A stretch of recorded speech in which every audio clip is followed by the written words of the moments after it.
freaking go, everybody. Tiberius Rancor versus Pro Commy here.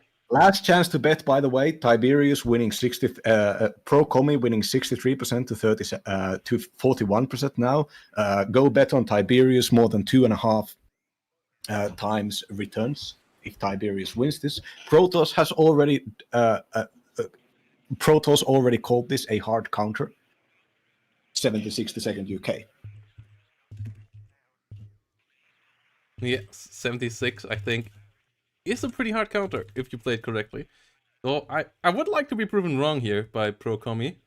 I mean, yeah, the second UK is a division I don't like to play against, but 76 is a division that I hate even more, so I'm totally fine with second UK winning here, but I just feel like Tiberius here picked the right division to finally dismantle Pro Commy's second UK that we have seen victorious so many times in the past. Yeah, what's the armor on the BMD3? Does it have 3 armor? I believe so. Yeah, so then it gets one-shot by a Warrior Milan. The Milan 1 missile can actually penetrate the BMD. This means that Pro Commy's most ubiquitous armored vehicle, the humble warrior infantry fighting vehicle, can actually contest against the way more expensive Soviet airdropped VDV IFVs.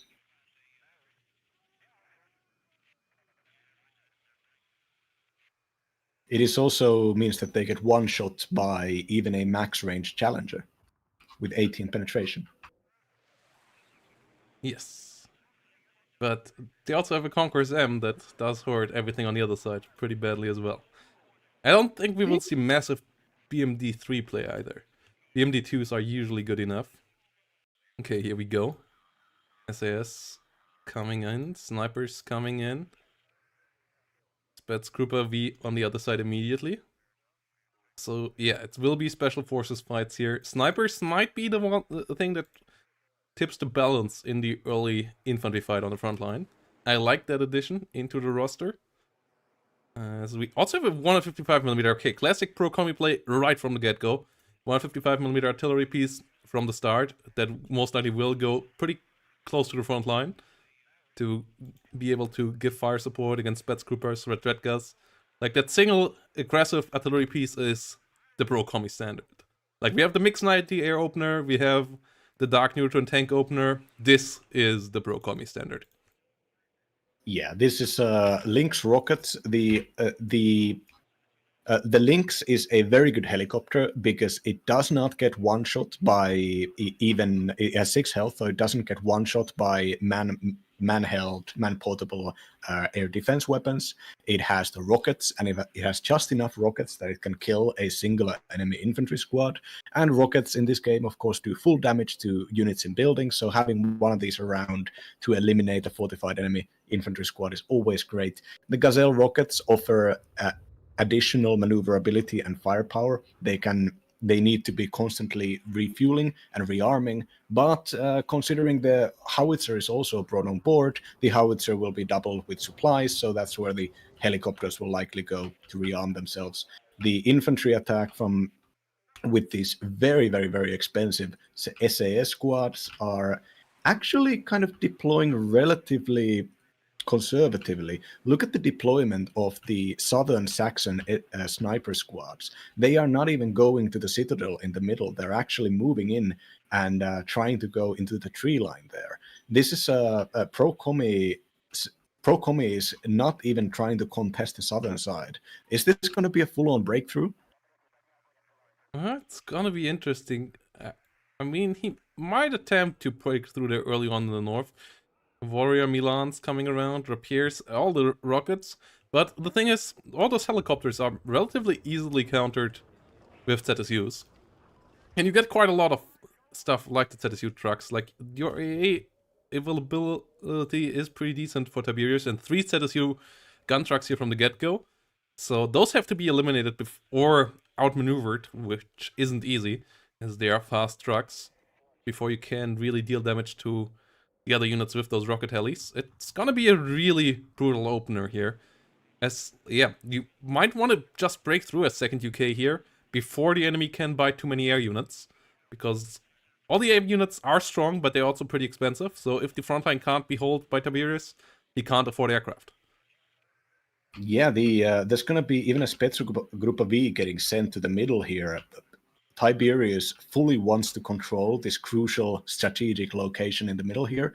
If you control this area that I call Citadel, this warehouse area, it allows you to get amazing recon. It has so many different buildings that it's quite difficult for enemy to counter you with artillery or bombs, because you can constantly switch from micro your units to move from one building to another.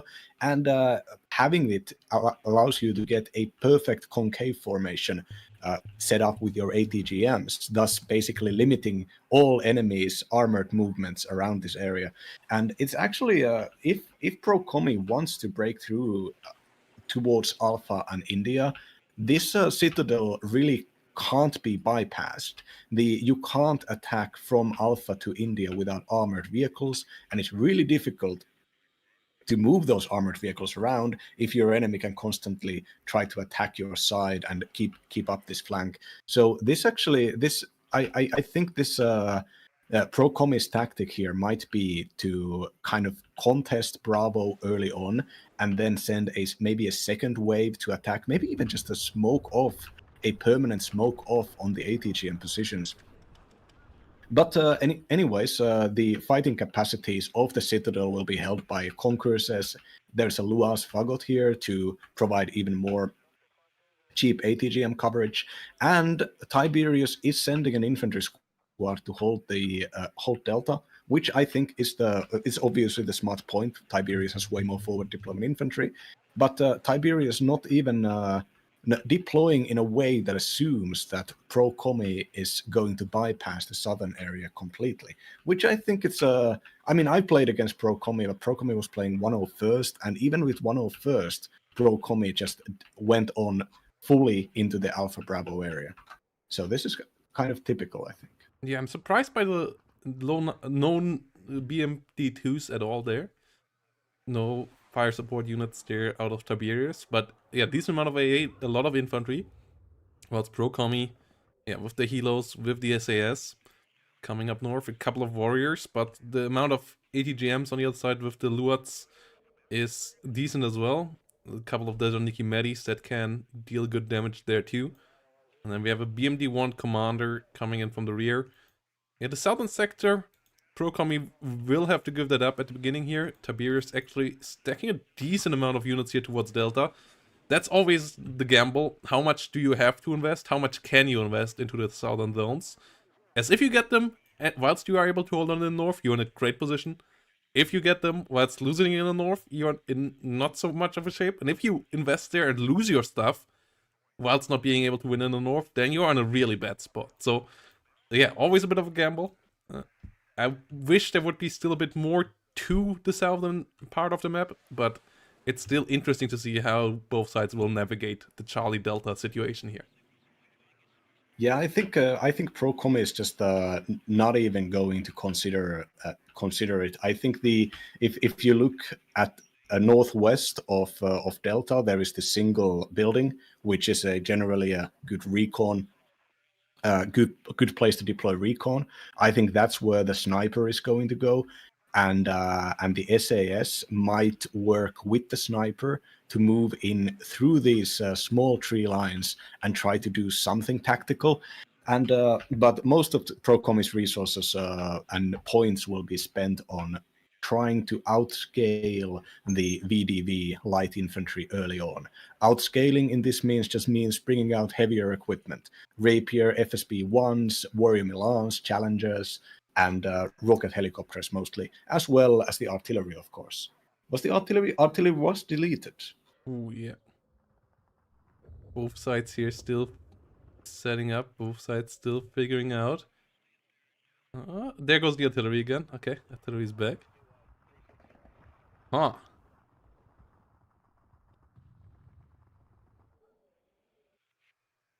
This is going to be interesting. The setup is closing in on the 1,500 points. Obviously, in a final situation like this, you want to be neat. You want to have all your units set up nicely and by speed, if possible, on the line here, so that no unit is wasting any seconds going off the road. Decently smooth setup here in that regard. Really nice line here by Tiberius in the northern part there. And they will all start to move here in a second. By now, all trucks at least starting mostly into the direction they're going to drive, headed in the early days in WARNO that a couple of maps had you start on some sides of the map with your units in the looking the wrong way, and that cost a decent amount of times at the beginning. So yeah, that all has been fixed by now, and gonna be interesting to see how this opener goes. I feel like this game might not go all that long. Yeah, I mean, this is all in from Pro Commy, obviously, though it is an all in on Bravo, which is a very defensible location, but it's pretty difficult to get out of Bravo. So in north of Bravo, there are these, and Alpha, there are these tree lines, and south of Bravo, there is the Citadel. If you control both the north and the south side of this combat area, you can create the most powerful weapon in WARNO, which is a concave. The concave formation is what the forward deployment advantage of Tiberius is getting used to achieve, and the concave formation will work to compensate against the heavier equipment of Pro Commy, and we'll try to keep Pro Commy with all of his all-in investments inside Bravo. If Pro Commy stays in Bravo, the tick is going to be on the side of Tiberius, and frankly, it's pretty difficult to gather a large amount of armored vehicles around here if the northern tree lines and the southern buildings are controlled. ZSU is pushing forward. The helicopters trying to move in here, but one of them already shut down. The others here in a bit of trouble as well. The Gazelles opening up into the north, not even getting the kill onto the Luats. Dejant Nikki is getting killed off by infantry in the center, though. That is a good kill, but the helicopter play so far not working out at all. The south completely captured here by Tiberius, and we have the big combat now in the north. Can the Lynx do much? No, it gets shut down there.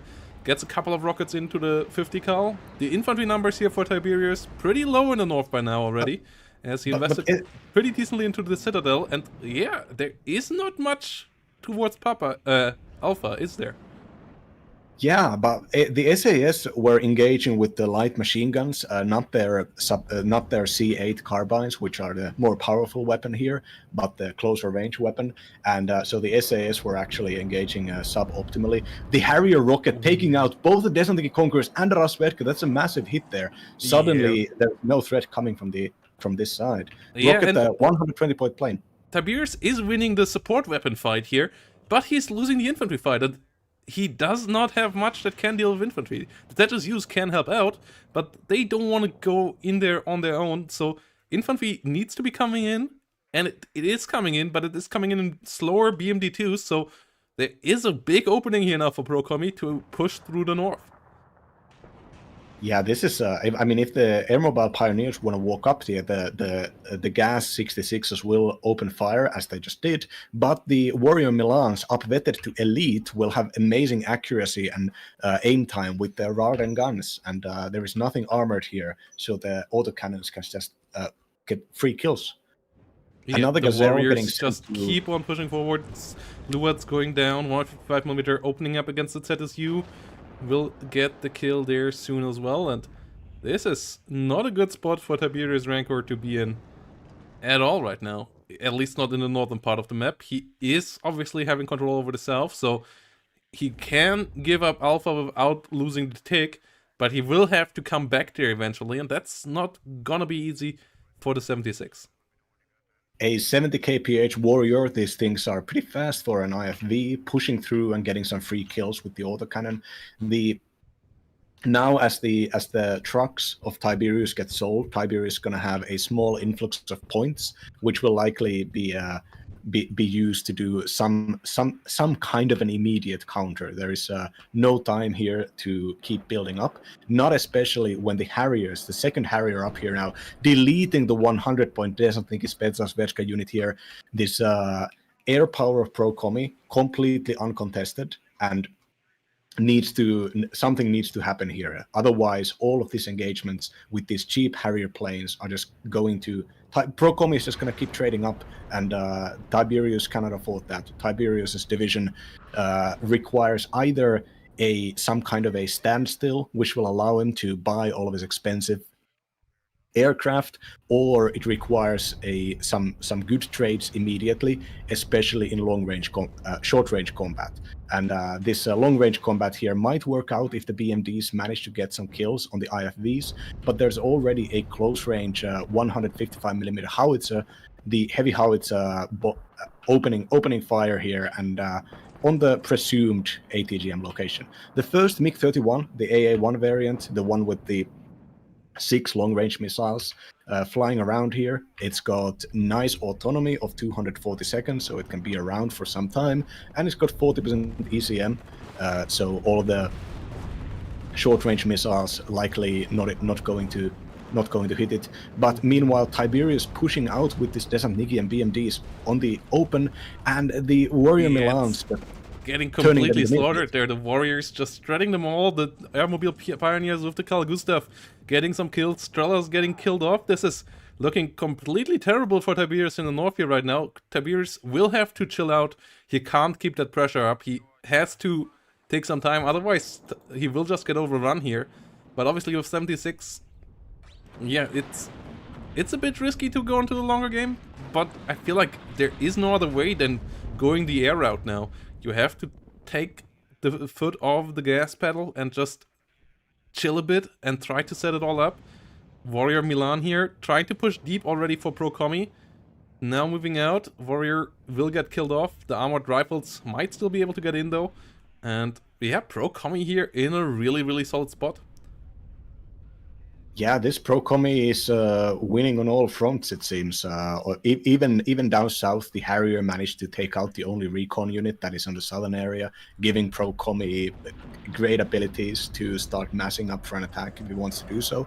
Another 2 Harriers getting out. One of the Harriers was taken out by MiG-31, but the Rapier FSB-1 managed to push the plane out, and now there is, as I said about those moments and those windows, the 120-point planes, these really cheap planes with very low survivability and speed, but that can provide a lot of damage if there is nothing firing at them.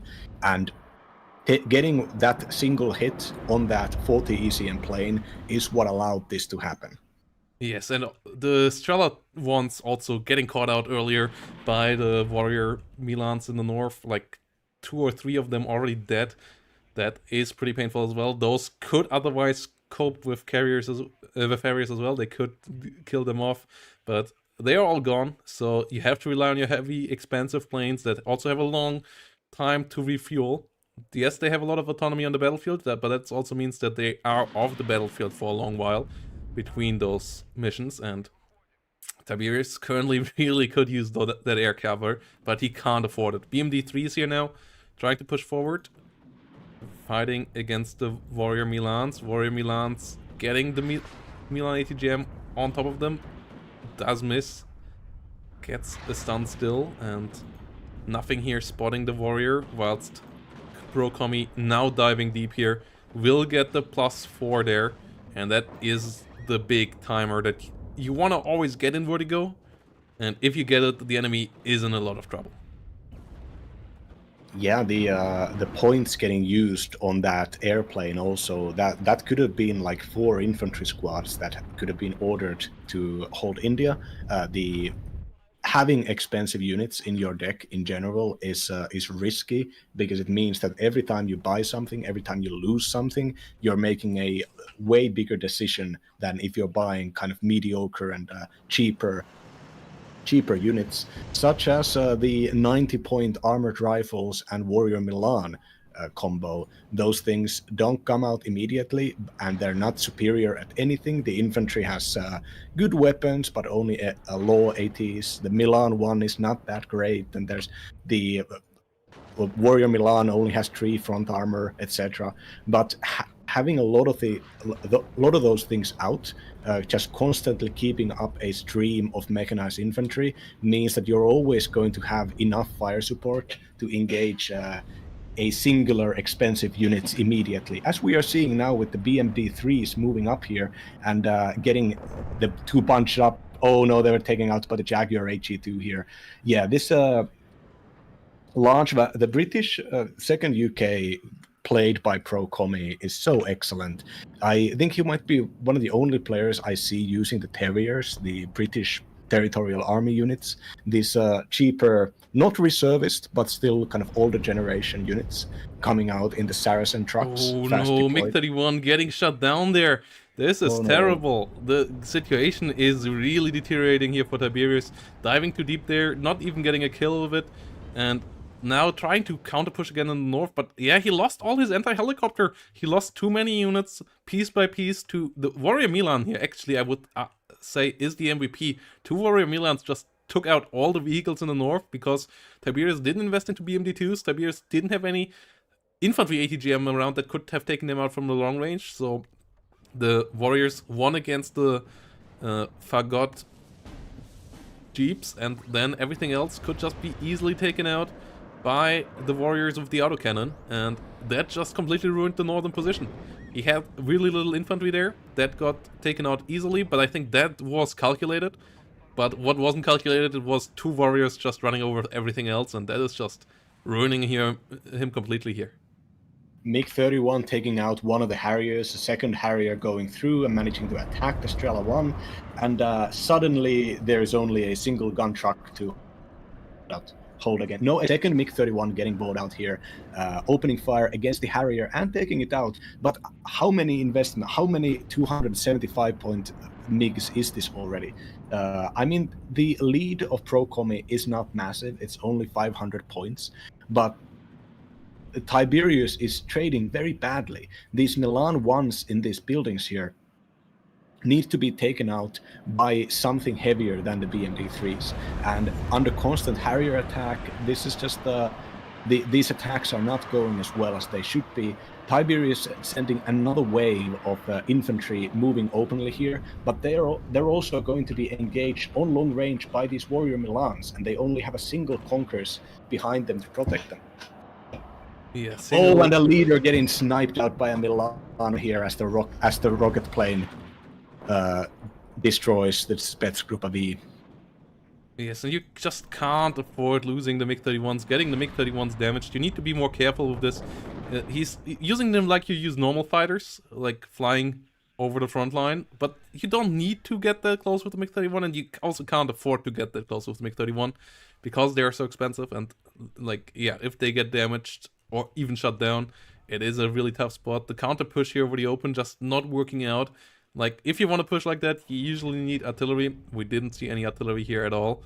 And BMD2 now trying to move north, but everything there already gunning down the infantry. Warriors also will be able to deal with the BMD2 most likely, as they have a similar autocannon, but they have the better frontal armor here in this fight. So the BMD2 there just not able to keep up with the Warrior in those engagements. And I mean, there's next to nothing left here on the map. Pro Commy kind of styling on Tiberius Rancor here in game number 1. Yeah, the immediate airplay and the fact that basically all of those Harriers had immense effect on board, combined with the fact that every time Tiberius has bought planes, the planes have been tagged by the SAS, the planes have been tagged by the FSB-1s, and even when the Su-24 HE bomber destroyed this SAS, but we're probably not going to see that bomber for some time just because of the extra damage it got by flying over the special forces. The SAS, of course, are excellent AA units considering they're both elite and have 4 stingers. Yes, and now everything here gets taken out in the north. Tiberius is still trying to get units in here, but I think we're close to seeing a tap out here. As, I mean, I just don't see how you come back here. Pro Commy already closing in onto the south. You don't have the air force that you want. Like, even in air, I would say we have the advantage on Pro Commy's side. Pro Commy with the FSB-1 Rapiers, that's the medium range radar AA that you get. Using that quite well to get the kills onto the MiG-31s there. And the Harriers still running around, the AA always being caught out by something, Warriors, Infantry, some Milan teams, and that means that you have to constantly invest into these Strela ones, and that keeps you just from getting more on the ground, whilst the Harriers still get the bombing run through, and another BMD3 falling here. Tiberius doesn't want to accept the defeat just yet, but he will have to do so soon. Yeah, the rest of the infantry is just moving down south, and there's no way that Tiberius is going to be able to capture this. The fact that Tiberius is basically buying a mech, buying BMD3s, 2s, and these mobile units here kind of shows that Tiberius just needs an armored fist here. Tiberius needs to, even a light tank, even something like a T-55 AM2 or a T-62 or Chieftain could be crucial here. Because they could form the front around which all of these mech support units could coalesce. But that's not possible. 76 just can't play mech well enough, and whatever plans Tiberius had were obviously did not come to fruition, probably because of the very efficient and early Harrier gameplay. And I've said this before, but if you really want to get people raging at you and 1v1 ladder, just buy early Harriers, buy recon units, and then buy a bunch of Harriers at your first and second minutes, and then just kill whatever those recon units spot. Early on, if the enemy invests a lot into AA, that's going to be a loss for them anyways, if you stop buying aircraft. And if you get a bunch of kills, you've got a bunch of kills early on in the game, and the enemy is calling you an air spammer. Yeah, Lynx rocket here sitting around, SAS and Airmobile moving around, MiG-31 still trying to come in here, but we have a +5, we will have a +6, we will have a +8 here soon, and then it's only gonna be a couple of minutes for taking up. The BMD2s here desperately trying to come in. The Harriers, oh no, another MiG-31 going down. Yeah, the Rapier FSB-1s are not the most amazing anti-plane AA, but you have to respect them. Like, they have decent accuracy, they have decent range, and they have decent damage. Like, don't disrespect them like that. You will get shut down by them. Yes, the AA of 2nd UK against planes is not amazing, but it is still there. You can't just ignore that and just fly over it. The Janikis and BMD2s trying to come in the north, but it's over. Like, it won't get anything done. We finally see artillery, but it has nothing to support here. And the attempt of killing the Rapier FSB-1s, even that fails because Pro-Commy is not slacking, is microing the Rapier FSBs out of the way. Harrier HE getting the kill onto the Su-24. That's not something you see every day either, and it's looking really grim here in this game number 1 for Tiberius. Yeah, the thing that generally separates the Rapier FSB-1 from the Rapier FSA, or aka the tracked Rapier, is the fact that it is a radar unit. And radar gives you a debuff because now your AA unit can be targeted by SEED, but very importantly, radar gives you way faster aim time. The low range combined with the high accuracy and a low aim time makes the FSB-1 quite deadly, and it's really been performing here, as we can see, with a very high accuracy ratio, hit ratio. Yeah, MiG-31 here, trying to come in again, gets one hit, and that's also showing you why you usually want to have 2 MiG-31s coming in at the same time, because, yeah, their missiles are fantastic long range, yes, they do a lot of damage, but they're also a bit of a casino, because they have low accuracy. So, trying to 1v1 planes with the MiG-31 is also not the way to go. That's really the reason why they are so expensive to play with, because you usually want to have 2 at the same time. That's never happened here for Tiberius. He could never afford it because he lost too much on the ground. And here we have him tap out 18 minutes in. 1-0 lead for Pro-Commy in this final, and this one was really decisive, and I kind of expect 2nd UK to be banned in the future here. Yeah, so somebody in the chat asked, and Barayush answered it very politely. But for the audience here, what we saw was a concentrated all-in from the blue player. The all-in attack means that you minimize all of your opener investments into the secondary region, and you just want to have the perfect engagement early on. You want to use all of your kind of mental resources in controlling that one area, and you want to use all of your actual resources in controlling this area.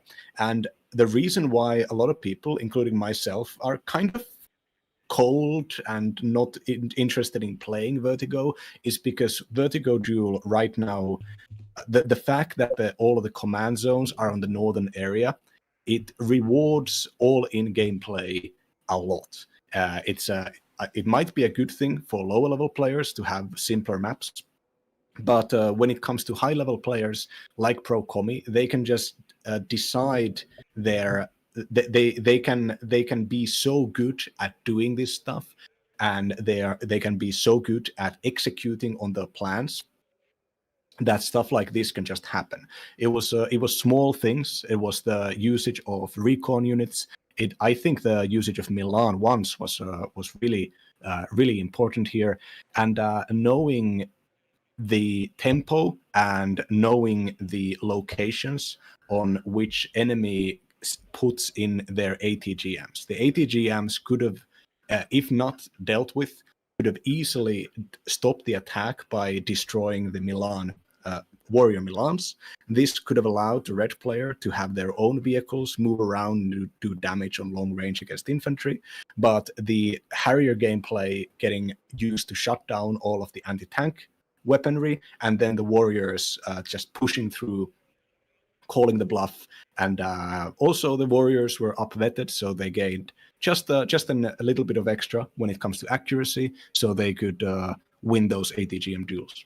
The vibes of the WARNO community are just completely different from its predecessor, the Wargame community. Wargame community famously incredibly toxic. It was so bad that despite myself playing like 100, 200 hours of all of the war games, I never got into the multiplayer because every multiplayer space for Wargame was infested with the kinds of people you just don't really want to spend your time with. And I like to believe that I have been leading, being one of the first guys to ever hang around on Twitch WARNO streams and answering people's questions. I think we have a really good culture of aggressively responding to people who want to know more about the game, and I like to think that we have done our part here. Also, remember the betting is still open this time. Pretty close to 50-50 with Pro Kommy in a slight lead here. I would like to say this matchup and this map are way better for Tiberius than the last game, but we'll see what's going to happen. Yeah, Tiberius and Pro Kommy both on NATO divisions this time around. Second UK versus 8th Mech 8th US Infantry, which is a mechanized formation. And it is a division that Tiberius for sure is really familiar with. Like, that's the advantage over last time. I don't think the matchup last time was worse, but yeah, he just didn't seem to quite know how to really handle the 76, or at least not in that matchup.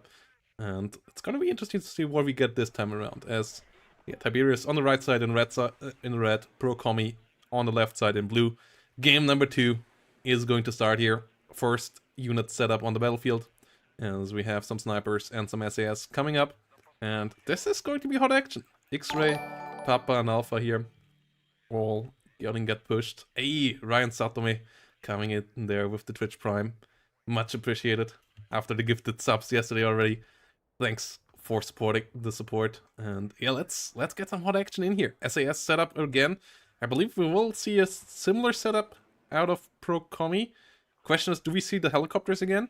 I don't think they're needed this time around, because you have the forward deploy advantage anyways. Yeah, so the air mobile scouts here, 8-man recon squad, but this is a very beefy unit. It recently got buffed, so now it even has anti-tank rocket launchers. It's basically a machine gun squad. It has 4 machine guns, which I think might be the most any squad has in this game right now. And for 65 points, getting both the exceptional stealth, the very good optics, 8 men, and all of these weapons, very, very, very powerful. But of course, also risks getting sniped out early on. though the SAS are, of course, going to be the even more important target when it comes to air attack or artillery. The snipers are used here in kind of close support capacity with the SAS as they were used in the last game. The snipers, for 30 points, the amount of damage that you can bring out with the sniper trait is a lot of people don't realize it because they never tried it, because the snipers are such good recon units and they pay off not ever firing their weapons. The sniper trait gives people basically one extra level of stealth beyond exceptional if they stand still for 10 minutes, so they can be basically invisible in a tree line and give you perfect information about everything that's happening all around the map. But the sniper trait also gives them plus 500% damage and more accuracy. So they can basically, if they open fire, even with their singular sniper rifle at 1,200 meter range, they can destroy infantry squads and eliminate weapons teams very fast. So using snipers, microing them, they don't even need that much micro. They're just really good units in general as fire support. The Milan 2s, helicopters, Warrior Milans, and the 155 millimeter mortar all coming out, very standard for Pro Commy. Pro Commy is investing in the forward deployment infantry is moving into the middle to X-ray, and SAS are also going on alpha. So as far as forward deployment openers comes, it's very standard. Yeah, and But looking at what we see here on the other side is what I yeah. expected out of Tiberius. We see the M60 opener. So it's a lot of tanks with 50 cults coming out that can give good fire support, that also have decently long range so that they can cope with warriors on the other side. But the double Milan 2, those will be the crucial factor on the other side, I think. If they can get into good spots, they can shut down those M60s. And that's the one potential issue here for Tiberius' opener, as he comes in with 5 tanks from the get-go. M60s relatively affordable, so you can go with an opener like that. They have maximum range here, 2,275 meter, the most you can get out of a tank gun in this game. And a good couple of mech rifles here as well. So will we see the steamroller of the M60s go through the middle, or can Pro Commy shut that down with either good airplay or good helicopter play? Oh, Bedrecki coming in with another 5 gifted subs. Thanks for the support, as we're having a hype train coming in here. And that is the right moment here, guys, because I think this M60 opener is going to need all the support it can get. Yeah, despite Bedrecki, Bedrecki has not been able to summon any rangers so far. Might be that the rangers haven't even picked, but trying to send rangers to contest against SAS, and SAS are basically just like better rangers, it might not be the best idea. The weakness of the SAS has always been that you can engage it around its 700 meter AT radius with basically any vehicles. And even nowadays, it has the Minimi Paras, the machine guns. It can engage infantry outside of the 500 meter range. But there is a significant negative, in my opinion, in that the SAS will reveal themselves way earlier unless you micro them, now that they have their machine guns. The recon for the middle is what I'm concerned about for Tiberius. Tiberius is buying an American sniper. Unlike the British sniper, the American sniper has two sniper rifles, so it can provide a lot of DPS.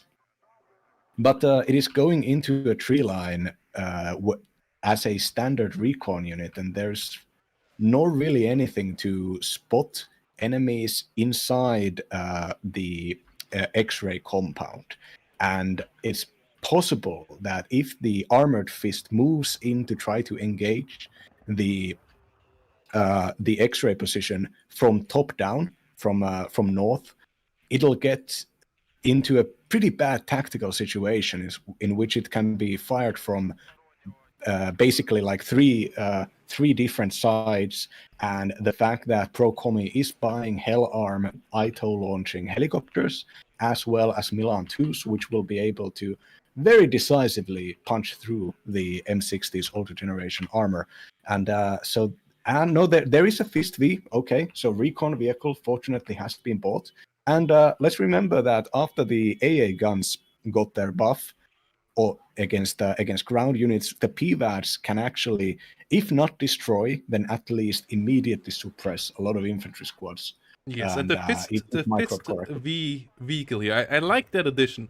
It's really giving you super cheap optics. It's not a great recon unit when you by any standard, because it only has mediocre stealth, so you can't just leave it on the side, because it will get spotted and shot by other recon easier than it can spot other recon units with its combination of stealth and optics. But it is really good for an armored push, and that is a good addition here for Tiberius Rancor for this kind of situation. It can keep up with the M60s, and it can give them the optics that they need for basically free. Like 15 points, point-wise, is really, really cheap, and you pay a slot for them in the recon tab, so that means that Tiberius wants to finish the game in a somewhat timely manner, but I think for this push, this is a good unit.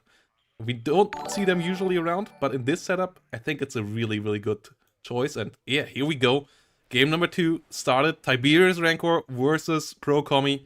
And let's see if Tiberius can even it out, or if Pro Kommy is making the step towards the match ball, as the helicopters here riding in, Lynx Alarm and Gazelle rockets all coming in here in high numbers. The rockets ones should be easily shut down. The Hellarm one is the really interesting one, as that one is problematic because it outranges the pivots. Yeah, there is a Challenger tank which is technologically superior to the Patterns and can engage them, especially on long range. The Challenger will be able to fight off the Patterns, but it's only on 0 vet to allow for the maximum amount of tanks. These tank crews are not trained. This means that any kind of long-range firefight, even if the Challenger won't get that much damage, it will lose cohesion and lose its capacity very fast. All of the rockets are being spent to kill this single recon jeep. The sniper is getting replaced by these scouts, and the scouts working...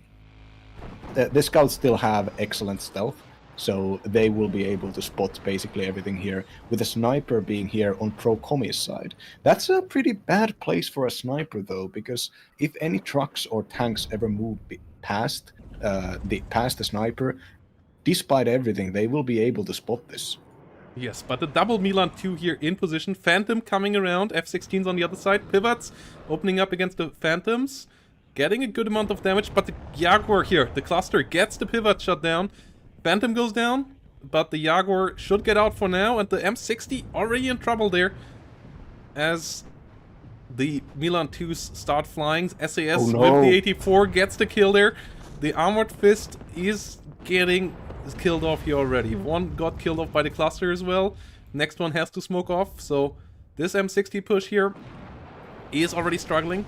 In the north, the push is going a bit better, but the center fight here, it's a bit problematic.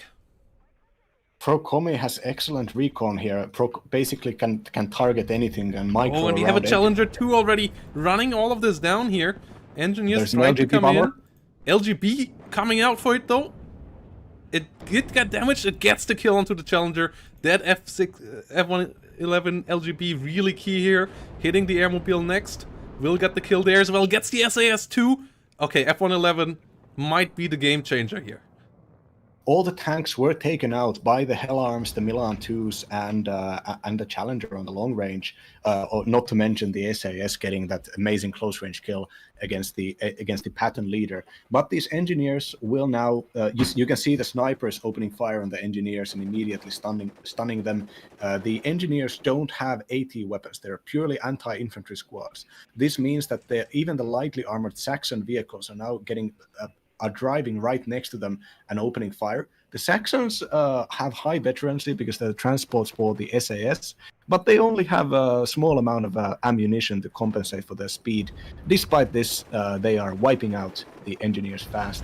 Up north here, we're seeing another engagement. This time the SAS actually ran out of 84 launchers before they managed to get a kill, so the PVADs can provide some free damage here for the rest of them. Tiberius investing into another fighter plane, which I think is obvious an obvious necessity considering the Jaguars and the Harrier bombers here. But this 245 point F-16 is away from reinforcements which are needed to plug this gap here. If the TOW Cobra goes down, if the SAS manages to get a hit against it, there's very little here to prevent a breakthrough, and Pro-Commy is sending in Saxons, transporting Milan to Oh no, the sending TOW Cobra is helicopters. still moving forward. It needs to move back. SAS about to get another shot off, and they get the kill there. TOW Cobra only killing the Saxons. At least it killed all the Saxons, so they can't be used as like cheap recon unit pushing further. But at the same time, the pivot's not getting rid of the SAS in the north, so the M60s are a bit stuck over there. And the helicopter is reloading. Rapier FSB-1 coming around to the front line now, so that the LGB can't have another run like this. And game number 2 starting pretty rough for Tiberius, and I would really recommend him for the future, even if he wins this game around, ban second UK in the next one. It's like what we said about people banning 5E, and Pro-Commy has followed our advice to a T, immediately banning 5E, and same really kind of needs to be done against this second UK play. And yeah, we have Harrier HE coming around. F-16 on the other side is still here, so it can be brought up there. It is being brought up there to try to deal with the Harrier. Pivot coming around, but the Harrier is on a good spot. Gets a kill onto the leader tank that was already damaged before, and the F-16 running out of ammo, using the guns now. Not getting the kill before the Harrier gets out though. Oh, and it is going back over all the AA now. Rapier FSBs and the SAS. I think the F-16 is toast. Yes, the F-16 is toast. This is rough for Tiberius, as the Harrier is opening the air now in the south by getting the F-16 away. So the Gazelle rockets can come in now for the mech rifles here in the south, and this is a tough spot now for Tiberius here in this one. Yeah, Tiberius sending that infantry to move up and getting spotted by the sniper has now lost all of the kind of guarantors of the back point at Lima. This Pro-Commy will likely just try to gain some free ground, maybe even drive towards the back point. The Terrier's AT group is such a cheap unit and it transports so fast. Oh no, the next F-16 going down here, taking the wrong turn, not microed well enough. And you can't afford to lose those F-16s that are so crucial to dealing both with the helicopters, but more importantly with the Harrier spam that we saw in game number 1. Like, yes, you have some AA later on that can deal with them as well, but you can't afford buying that right now, so losing the F-16s here right now, it's really bad. Yeah, this is Tiberius needs to start trading up and fast. If these Jaguar clusters are allowed to fly around, okay, no, they get team moved, so at least one wasted round here, maybe doing some damage with the PVADs. Unfortunately, no. Yeah, this the TTS tank here going against this front of 2 Milan 2s and basically an invisible spotter in the form of the sniper, as well as a different form Milan 2 sniper combo in the silo tower. This is this front line is absolutely lethal for all vehicles. This this is not an area in which you can even try to buy tanks.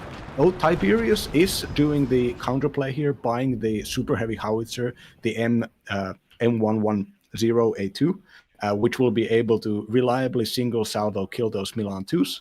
Unfortunately, Milan 2s just got a free kill here, and a Saracen down south getting sent to screen for any defenses near the back point will likely be able to start securing Lima even before Tiberius Rancor secures it. This is so far Tiberius just needs good engagement soon.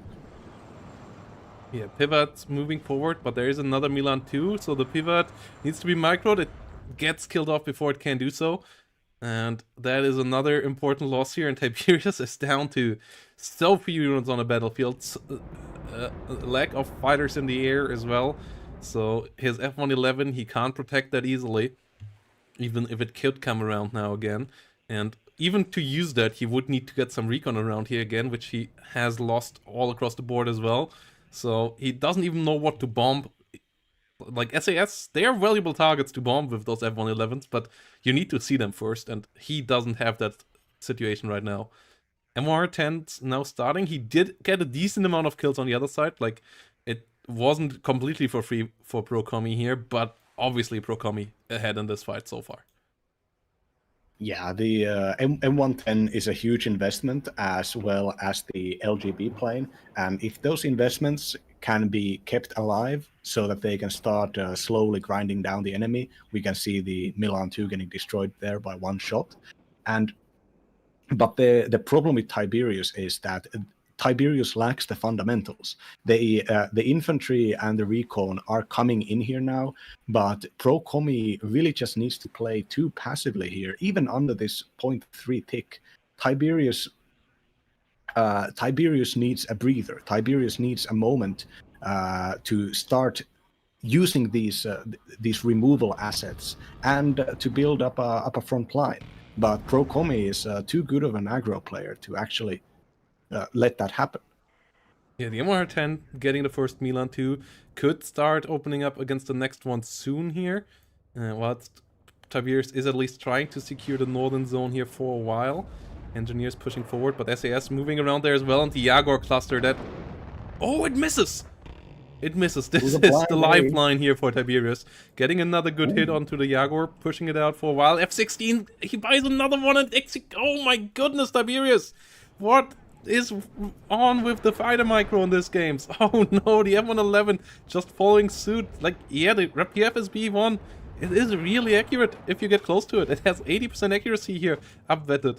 And the M1 Abrams goes down as well. Oh no, oh no, this is an absolute train wreck of a game again.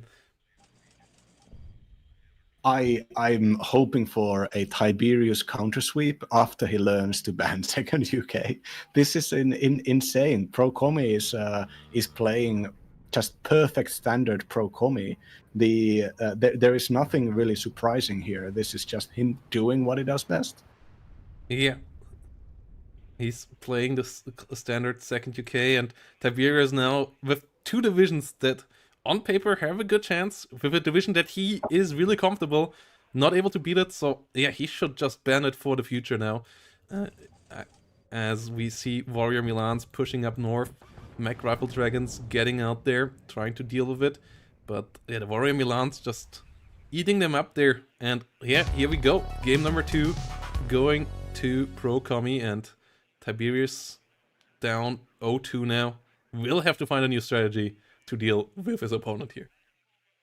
Yeah, this there was a chance in the early game. There was a chance in the opener, but I hate to say it, but it's just Tiberius just did some pretty big control mistakes, sending in the command tank first, blindly moving against the standard location that is pushed by forward deployment infantry.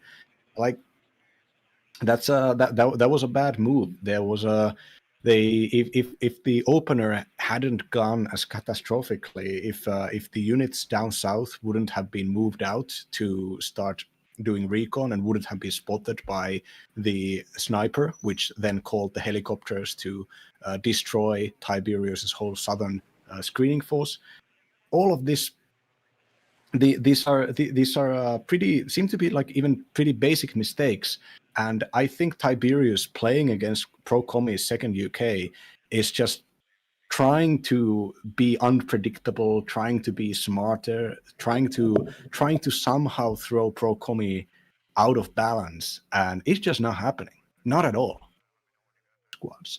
So the air supremacy, contesting the air is going to be very important for Tiberius. Tiberius's fighters have been nerfed pretty badly, so they are not going to be as affordable as they used to be. But the Roland 3s will still be out here, and they're a fast-moving and quite reliable anti-air weapon. I also don't think 56 gets any seed. Why would have they needed seed in Afghanistan? And this 56th is, of course, the Afghanistan War Crime Division. Yeah, Pro Commy here on the right side with the 56. On the left side, Tiberius Rancor. Oh no, other way around. Tiberius on the right. Pro Commy on the left. And second 2-0 match ball here for Pro Kommy. Let's see if Tiberius can stop that from logging in already and can start the reverse sweep here with some 5th Panzer play. I think his chances are decent. His 5th Panzer play is good. And also, it's not a second UK on the other side this time around. Hooray. Hooray. But 52nd is 56 is a really strong division as well. So let's see what we can get here. Pro Kommy for sure really has shown how strong of a wall he can be and how strong he can be in that early game heavy fight. So I want to see a slower game from Tiberius. Let's see if we can get that, or if Tiberius actually might be successful this time around with a rush. I'm really excited to what we see here from Tiberius on the right side now. But I'm also a bit worried that it might just be the last game here already, because I really want to get this series longer. Ooh, Me 8? Me 8 Rocket. That is an interesting unit from the get-go here already.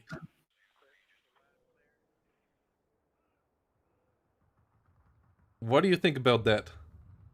Ooh, I say that this is an investment into the aggro here. This, I think, Me 8, the rocket plane, the rocket helicopter, I mean, is a sign. And there's even the recon helicopter now. I think it's a sign of aggro. It's a sign of wanting to push to and maybe even beyond Bravo, not wanting to let the early game. Not wanting to give the opponent a chance to start calcifying the game after the first few minutes. The Rasvetka BMP-2D, a very expensive, very powerful unit, both the recon infantry and the recon vehicle, and the recon vehicle forward deployment allows the BMP-2 to go and do some serious damage for its price. The Luas Fagots are fast moving at 100 kph on road speed, and they're so cheap that just having them around doing damage can pay itself back really well. And there's a mix of Okhrana security troops, Saperis, and Afghansis that are all moving into the standard position to attack Bravo. And if the helicopter moving together with the recon helicopter managed to take out the expected recon units of Tiberius. In this case, the Fershbear, the Special Forces spotters, the tank attack of Tiberius, which is also very expected, is going to be completely blind. The infantry in buildings is basically invisible to vehicles if they are not firing or getting spotted by recon, and most of the time the tanks will spot the enemy after the enemy infantry has already fired on them. The Fershbear are, they are going into predictable locations, but these are the good locations. Fershbear can fight off light vehicles, they can fight off basically any infantry squads, but the ground surveillance radar makes the squad so expensive that losing it early on is not just a big hit in general, because you could buy like 2 regular recon squads for the price of one Fershbear, and it will immobilize the tank attack. The Leopard 1A1A1s getting bought out, as it is the style of this time, are being brought out as veterans. This means they have excellent rate of fire and pretty good survivability when it comes to cohesion. They will also keep their speed after getting fired upon. And there's not a single heavy Leopard here actually. So these tanks are attack tanks. They will not be able to hold ground that much. They won't even be able to fight off against the T-62s. They need to go out there. They need to spot some enemy infantry units, recon units, and they need to trade well early on.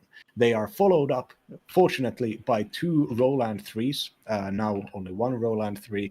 Roland 3 is a radar-guided, self-propelled anti-air system, which fires 2 missiles in a quick succession. So it's and because it's self-propelled, it can move around, so it's more difficult to target with. So yeah, it's really the armored fist again from Tiberius. And on the other side, yeah, as you said, blinding out the enemy is nice, but the transports that you pay extra for on 56, they might be a bit pointless here. Like the BTR 70, it costs more than Martyr on the other side, but it is not good against vehicles. It has the rocket pods on top, but they are anti-infantry. Same goes for the transport here that the Okranas come in, the Ural.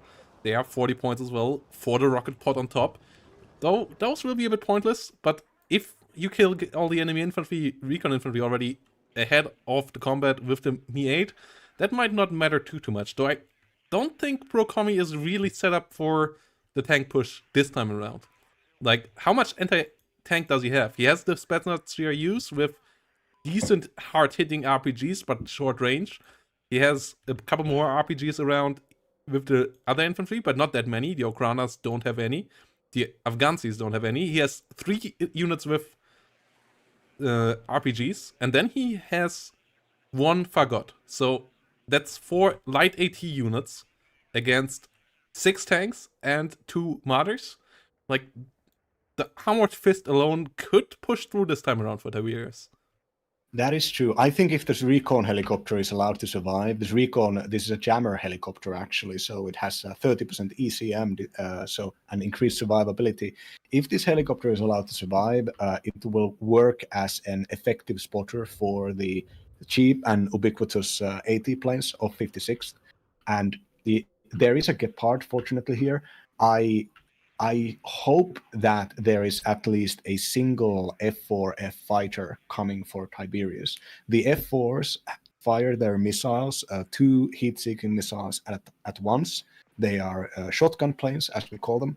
And if one of those F4s just comes and removes either the recon helicopter or the rocket helicopter, this might be a big win because it will guarantee the survival of these very crucial recon units. Yes, and you can buy at minute 1, but so can the other side with MiG-23's air superiority fighters. The AA capabilities of the Stinger teams is also quite solid, so the minute 1 tick here is going to be interesting to see what we get investment-wise on both sides. Obviously, the Roland 3s with their 3,000 meter range anti-helicopter, and the Gepards with the 2,000 meter 800 meter range against helicopters, they can deal with those helicopters if they can get in range as well. But yeah, until then, the Mi-8s, if they can stay a bit further away, can be really helpful for those planes. I like the setup for Tiberius a lot more than in the last couple of games, but the early part here, now that we get the first tick, it will be interesting to see if we get a fighter out here. Otherwise, the Mi-8 MT might still do really crucial damage here for Pro Commy. No fighter out yet? Okay. Oh no, it's been spotted. The Fernspeer has been spotted. Rocket plane is going in range. Fernspeer dodging behind the building for now. We haven't seen a plane yet. Second Fernspeer moving around on the side. Jäger Aufklärer coming in. No plane being bought. On the other side, no plane being bought yet either. Both sides haven't used their investment of minute 1 yet. And the Mi-8 is wasting a couple of rockets on the Iltis, but it has a lot of rockets in its gun pods. It has 64 rockets. Tiberius not jumping into the building, that is clever. Forces the Mi-8 to come in closer to actually be able to fire there. But the Fernspeer here in a bit of trouble. Have to jump around now to stop the Mi-8 from getting a shot on. Really good micro this time around from Tiberius here. Even stunning down the Mi-8 decently there for the Fernspeer, not getting the stun though. But yeah, now jumping behind the building again. The sniper rifle dealing great damage against the Mi-8. But the Fernsteher getting found now there. Jäger Aufklärer under fire as well in transport. Getting out alive, but will eat a bit more. Roland 3 now around, gets a hit. Mi-8 will go down soon. There we go. Fernsteher does survive for now. It's low, and Pro Commy got the infantry in, but really good micro from Tiberius there. The F4 is actually behind here, but it hasn't flown in, probably because it will be get tagged by the Stingers. But yeah, this is I cannot stress how important for future engagement this is. Oh no, even though the first pair gets taken out here. But the fact that Pro Commy didn't manage to get that kill and is now moving units backwards, recognizing that this engagement here is becoming very much favoring Tiberius. The Leopard 1A1A1s, are the cheapest Leopards. They are the cheapest good tanks. We don't count patents here. So having them on elite veterancy provides them with a lot of HE damage power, and they can fire at 1,900 meter range, and they're reasonably fast. Not the best, honestly, 55 kph, but this speed works together with the survivability of the smoke launchers. So F4F the gets Leopards gunned can down be here though, microed but very well. the MiG-23 getting pretty close there. Roland is missing though, and not getting another shot there.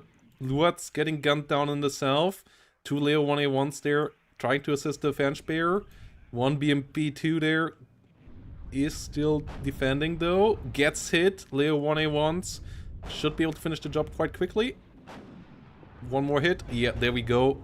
BMP2 goes down, and yeah, a lot better start here for Tiberius Rancor this time around. We really have a good game at hand here now, as Kommy still able to fight back here, getting the kill onto the F4F, and has a decent position, but he has taken more losses than the last time around, and he hasn't gained the crucial points yet that he has gained last game.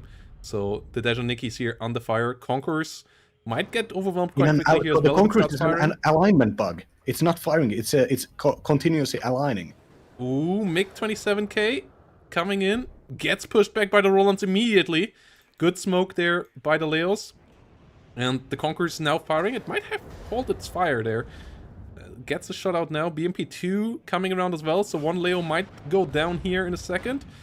It's still alive. BMP2 did miss. Conquerors coming in with the next one. Gets a good hit there. But the Martyrs now able to open fire against it. So the Conquerors most likely going to go down here soon as well. Whilst more Ural Metlars going down as well. Yeah, they are not the right unit to deal with the Panzer Grenadiers. The transports, the rocket transports, I feel like are the misinvestment here that stop Kommy from affording enough anti-tank here, and the Leo 1s and Martyrs just chewing through him here right now. Yeah, as a 56 player myself, I don't take those things. They're fancy, but they're just not worth it. I don't think they trade well in general. They might be good for certain specific operations, but you just really want to have standard BTRs in most situations. Cluster mortar is online though, and the first Roland 2 is already dead.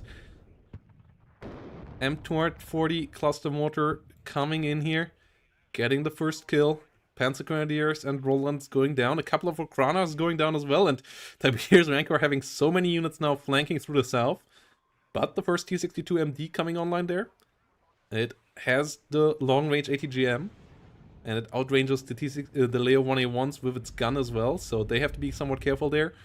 Jaguar moving around there as well, as Tiberius is coming in to capture this point soon. Currently, Kommy still with the +2 situation. Very crucially, the tanks are actually moving out of the recon spotting range of the Desantniki Motoras Vedka here.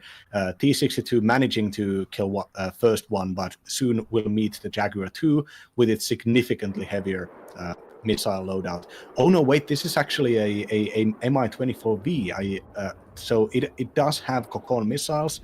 Missing 4 Kokons so far, not being able to get a kill here.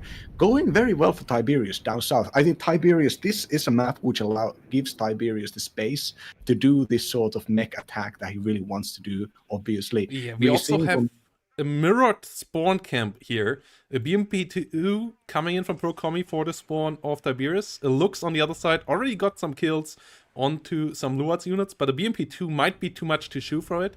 We'll see if that already cleans the opener camp here. As yeah, BMP2 immediately finds it. Lux doesn't have a side shot either, so this Lux is going down. Okay, so that not as effective as Tiberius maybe hoped for, but Tiberius still pushing through in the south.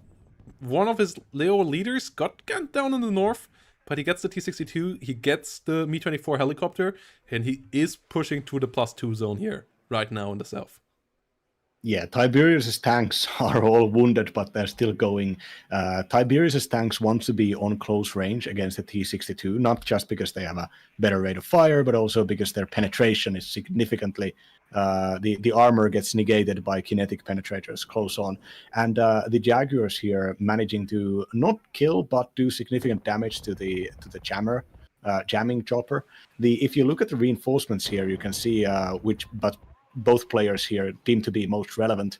Tiberius sending in, finally buying some infantry, but also buying a lot of Rolands. Rolands are bought on 0 bet to maximize their availability. There are Gepards and more infantry out here. So wanting to hold the ground and not overextend by buying too many the smoke tanks coming here. out too late there from Pro Kommy in the south. The C-62 got a nice kill onto a Leo 1, but got killed off right after. MiG-27 here, getting smoked off by the Fuchs Razid. Has to try to come around here, but no line of sight for it right now. Onto all the Leos. So it is struggling to get a kill. Can it find the Gepard? It misses against the Gepard here. Pro Kommy not finding the kill necessary right now. Conquerors here, still around, will fire another ATGM towards the Gepard. Leo not really stressing it out just yet. Gepard goes down. F4F flying across here, not getting the MiG-27. MiG-23 is trying to shoot it down. The 30 that's classic MiG-23 is just really missing missile after missile here. But they might be still able to gun it down. Stinger comes in. Okay, F4F goes down. That's the second F4F. But Tiberius is playing similar to what we saw in the semifinal and the quarterfinal. Is pushing deep here. Is getting the +4. And Pro Kommy now under time pressure with that +4 on Black Forest. Yeah, this is an excellent breakthrough exploitation. The fact that these tanks were used like this, even though they are all wounded, is just showing how intense Tiberius can be, and how even just a few minutes to wait would have allowed the T-62s to maybe fortify this position. And now you can watch this backpoint action here. The only way for the T-62 to emerge and try to attack here is to engage these Leopards on close ranges. Yeah, we see BMP2s coming around for Pro Kommy here. T-62s, they're pushing forward as well. And there is not that many Leos here anymore. And the Leos that are around are pretty damaged. So Pro Kommy might be able to secure the rear point again. But until then, Tiberius will have the point lead.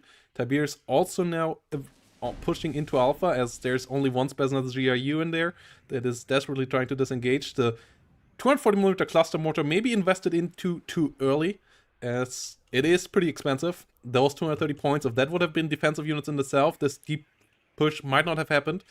But at least it might pay off now, as it is trying to hit a Leo 1A1, and I think it's going to kill that. Yes. So the mortar slowly but surely paying off here, starting to get the kills that you want out of it. Yeah, Pro Kommy sending in an AT plane now might actually might trade this AT plane, but will likely gain control of the back point. But meanwhile, as all of these resources are getting bought to capture the back point back, if the Jaegers manage to get in there, this is going to be a significantly more difficult for Pro Kommy to send in the leader into Lima. But meanwhile, Tiberius has moved completely into the town of Anna. The first Afghansi Okrana units coming to start counterattacking this town.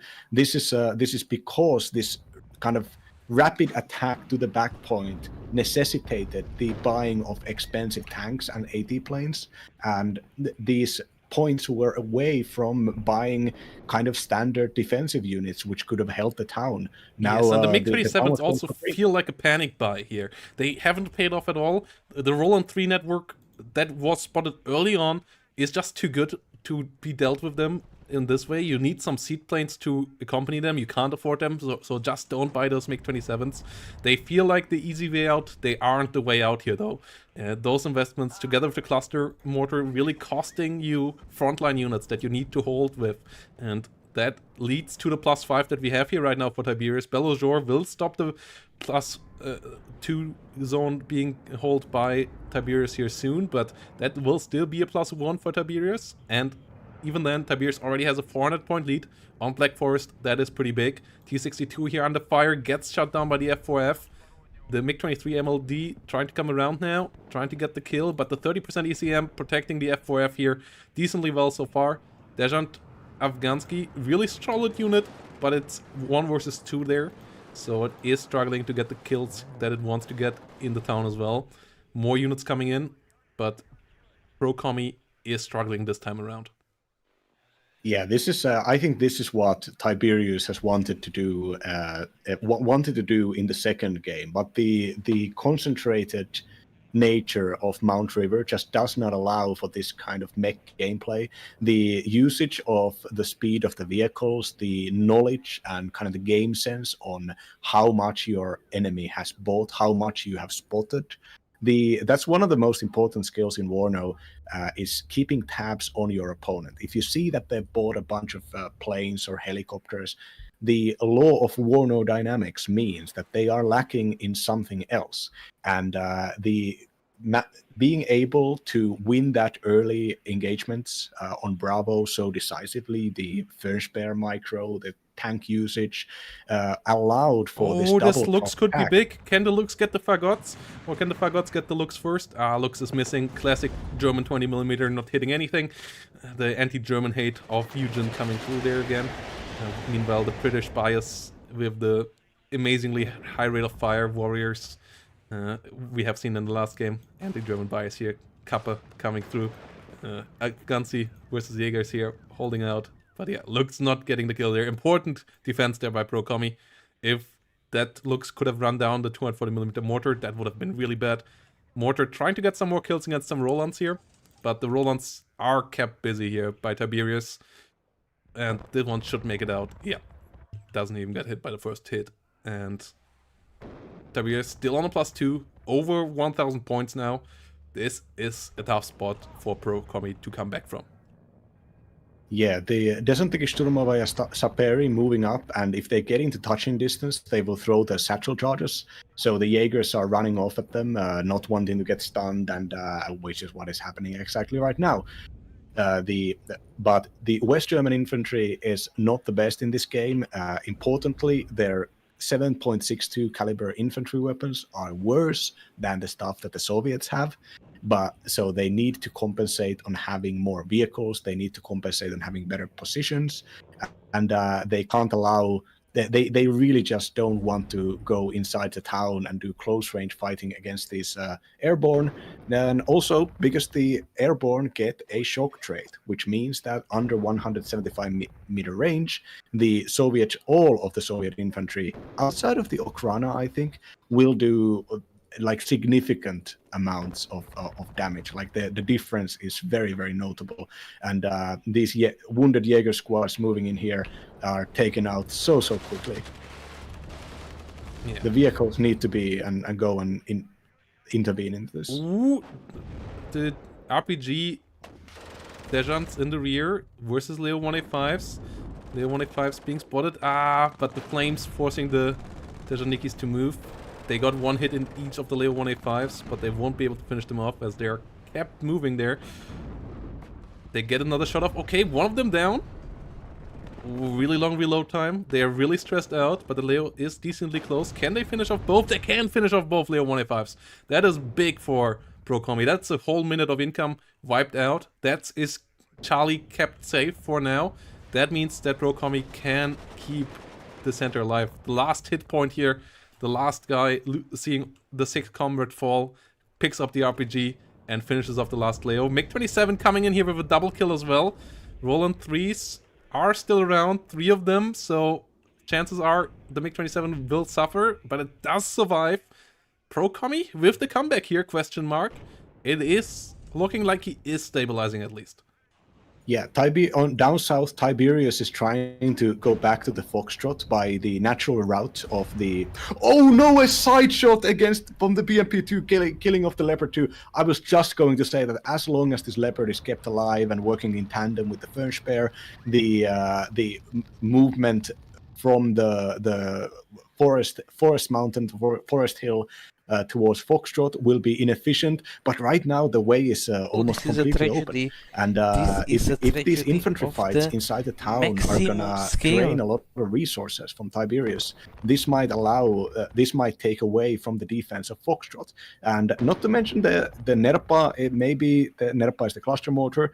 Maybe it was bought out early, but it's getting a lot of kills. It's fired 37 rounds already, at least. Got the Roland 3 kill there as well.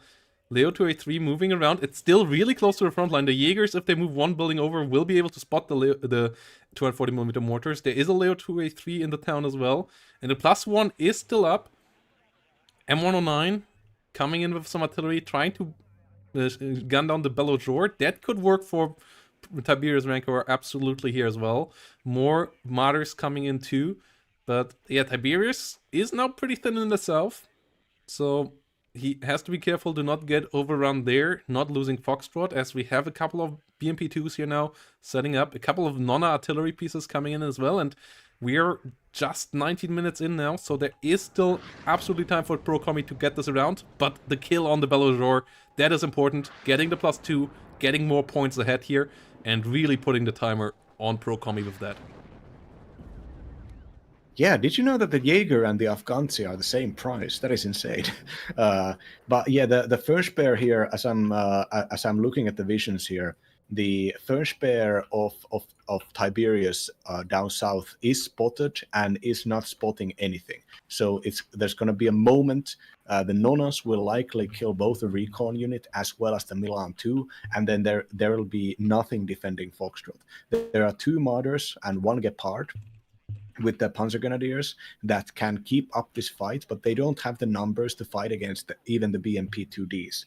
And with the there are rocket planes coming out. The F4 rockets, this very cheap heavy rocket, the Zuni rocket, using planes attacking the 14-man infantry squad in the town, doing significant damage to it. Maybe the second wave here will be able to take out those Okranas as well. MiG-27 coming around. Yeah, the 14-man infantry squad's pushing forward. M109's trying to get some kills here as well. MiG-23's trying to hunt down the F4Fs. The Roland's not getting on target. The Gepard is stressing it out decently enough that the MiG-23 is not going to do much either, though. And here we come in with the artillery run, with the rocket run. Okrana heavily damaged. Martyr goes down. MiG-23 goes down. Cluster mortar aiming for the Roland though already, so the Rolands need to get moving soon here. MiG-27 heavily damaged, but the Roland under fire by the cluster mortar again, and that is another dead cluster mortar. It's starting to move now, but it is already stunned down, and yeah, cluster mortar gets another kill, and starts to get the comeback going here.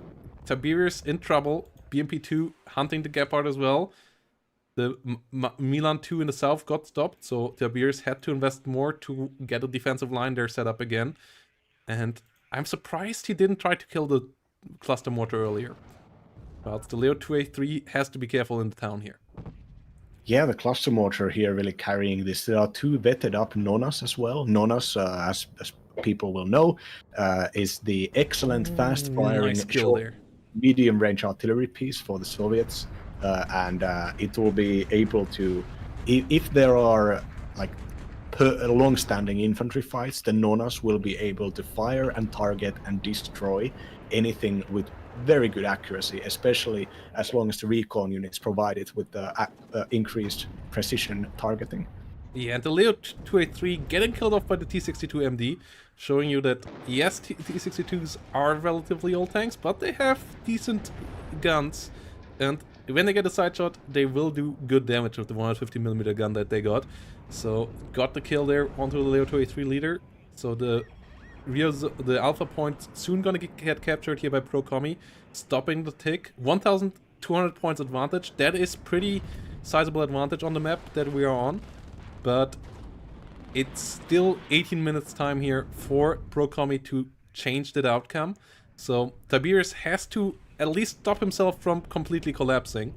I think everything outside of a full collapse is fine for Tiberius, but that is still possible that he collapses here completely. So he has to be somewhat careful here with the gameplay, while still taking out enemy units. M109 trying to hunt down the artillery, and Pro Commy about to push into the bottom point here. Belojor coming around. Leo 1s and Martyrs all taken out there by the BMP2s. So, that might be a +2 soon, and a +2 still is good enough here at this stage. So, Tiberius still struggling here in game number 3 once more. Yeah, Tiberius. I'm very glad to see Tiberius isn't playing the standard Panzerblob tactic, but instead was going on this wide front, kind of mechanized attack on the both sides.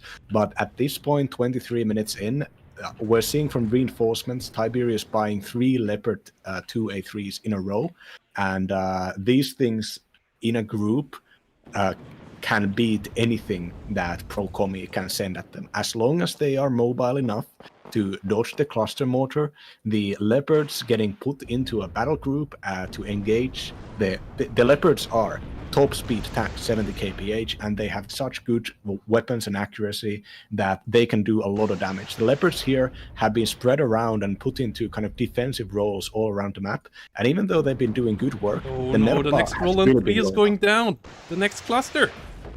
Hark! This is just painful. So rough for Roland 3s here. Yeah, another Roland 3 going down, another Gepard going down. There's no air defense anymore. So yes, the Leo 2s are a good tool, but what do you do when the MiG-27s come knocking again? Well, you hope that there are no MiG-27s left, and the other answer is, well, you keep on investing into fighters. There's not a lot of organic ground-air defense. Actually, there's literally no... Oh, no, there's an Igla here. So, yeah, very little ground-air defense coming from Pro-Commy. So having the aircraft might be a way to compensate for this. But the real problem here is the incoming BMP-2Ds. BMP-2Ds carrying good infantry. You get a lot of them. And they can defend the ground with their Conqueror's missiles. So this attack can't be allowed to coalesce. There needs to be, the tanks need to be used to get some important kills here. Otherwise, these BMP reinforcements will be maybe too much to handle here. Yeah, MiG-27 AT already coming in. Oh no, a Leo Leopard 2 smoking off in time. There is no AA around for Tiberius though, and he loses the leader. Panzergrenadier leader going down. F4F rockets coming in. But yeah, the Roland's getting caught time and time again by the cluster artillery. The M109 never tried to counter that even once. It's a weird choice. Panzergrenadiers here fighting the BTRs, not getting the shot with the Panzerfaust. Leo 2A3 pushing forward. F4F AT can come around. F4F rockets still trying to do some more runs here. Getting a couple of shots off. Leo 2A3s in the south here now pushing forward, but the cluster mortar is aiming now for the Leo 2A4 and Gepard position here. So Tiberius needs to get that moving again. Otherwise he might be in trouble. F4F not getting the kill. Cluster artillery coming in. The Gepard getting caught. Leo 2A3 will survive, but the next AA piece here most likely going down. Whilst the F4F AT not getting the hits in. Yeah, there's a lack of ATGMs down south here, so the Leopards moving in here will be able to, as long as they get recon spotters, they'll be able to do some really good damage here and maybe counterattack. The counterattack would be risky, but I do think that Tiberius Rancor wants to finish this game by controlling Foxtrot. There is a Leopard commander coming towards Foxtrot already, and there's a Pavan helicopter pushing up here, looking to cut off the reinforcements of the expected BMP-2Ds. Yes, all the infantry here of Pro-Commy doesn't have AT weapons, so the Leo 2A3s can currently rule with somewhat of impunity, just rolling around, hitting Okranas. That is nice for Tiberius. The cluster artillery this time around also not hitting the right spot, so they are firing into nothingness. BMP-2s though, yeah, those will hurt. The T-62 MDs can hurt you as well, and a couple of recon units would be nice here for Tiberius right now, as another MiG-27 comes around, gets a kill onto the Leo 2A3. Gepard might be able to damage it a bit. No, it's too stunned out to do so. And another Mi-24 AT coming around here as well. So something needs to be done about that. Whilst the artillery of Tiberius still aiming on the front line, still not aiming for the cluster. Yeah, this the smoke mortar usage here is revealing to Tiberius that the attack is happening right now. One of the Leopards getting caught out here by Conqueror's missiles, and a very importantly a Mi-24. Oh, the next MiG-27 gun gets the Gepard as well with just a gun run. No F4F AAs in the sky to deal any damage to them. And the rocket coming in here now, trying to deal with the Mi-24. There might not even be any F4F AAs left here. He lost 2 early in the game, so that might be all that he got on the deck. And that means with the Roland's dead as well, he is left open to get killed here by the MiG-27s. Get another Leo kill here. It's a really tough time for Tiberius Rancor here. Gets the Mi-24 at least. Leo 2A3 will get into the point. Get the point captured, but yeah, this is a tough spot to be in right now. Yeah, the important detail about the MiG-27 is that those things carry a lot of heat-seeking missiles. They carry 4 air-to-air missiles. So in these rocket planes and AT planes fighting each other, the Soviets have the supremacy here. And the F4s are faster though, and the Vulcan cannons have 600 ammo. So even if the LGB plane here is carrying AT weapons, it doesn't mean that the Phantoms are completely defenseless. But oh no, this LGB plane now moving in here and has spotted and is targeting the leader. Gets the kill there. Here. The tick is stopped for now. 10 minutes to go. 800 points difference. And another MiG-27 AT coming around. The LGBs and AT planes just coming in here with impunity now. Coming in with one run after another. As there is no AA. The 2 Gepards coming around. Those need to be microed non-stop now. Like, that's the most important part here. But even 2 Gepards, like, they can be gunned down by the MiG-27s as well if they get spotted. You need the Roland 3s, but you don't have them anymore. And that is a really, really big problem. Belojor now moving towards the south again. Center holding out for now, but you don't have really the forces to deal with it easily either. Another CV would be nice for Pro Kommy with 10 minutes remaining. It will be a close game here, point-wise. LGB gets hit by the Gepards. MiG-27 AT in the south. Gepard's not getting any shots on target.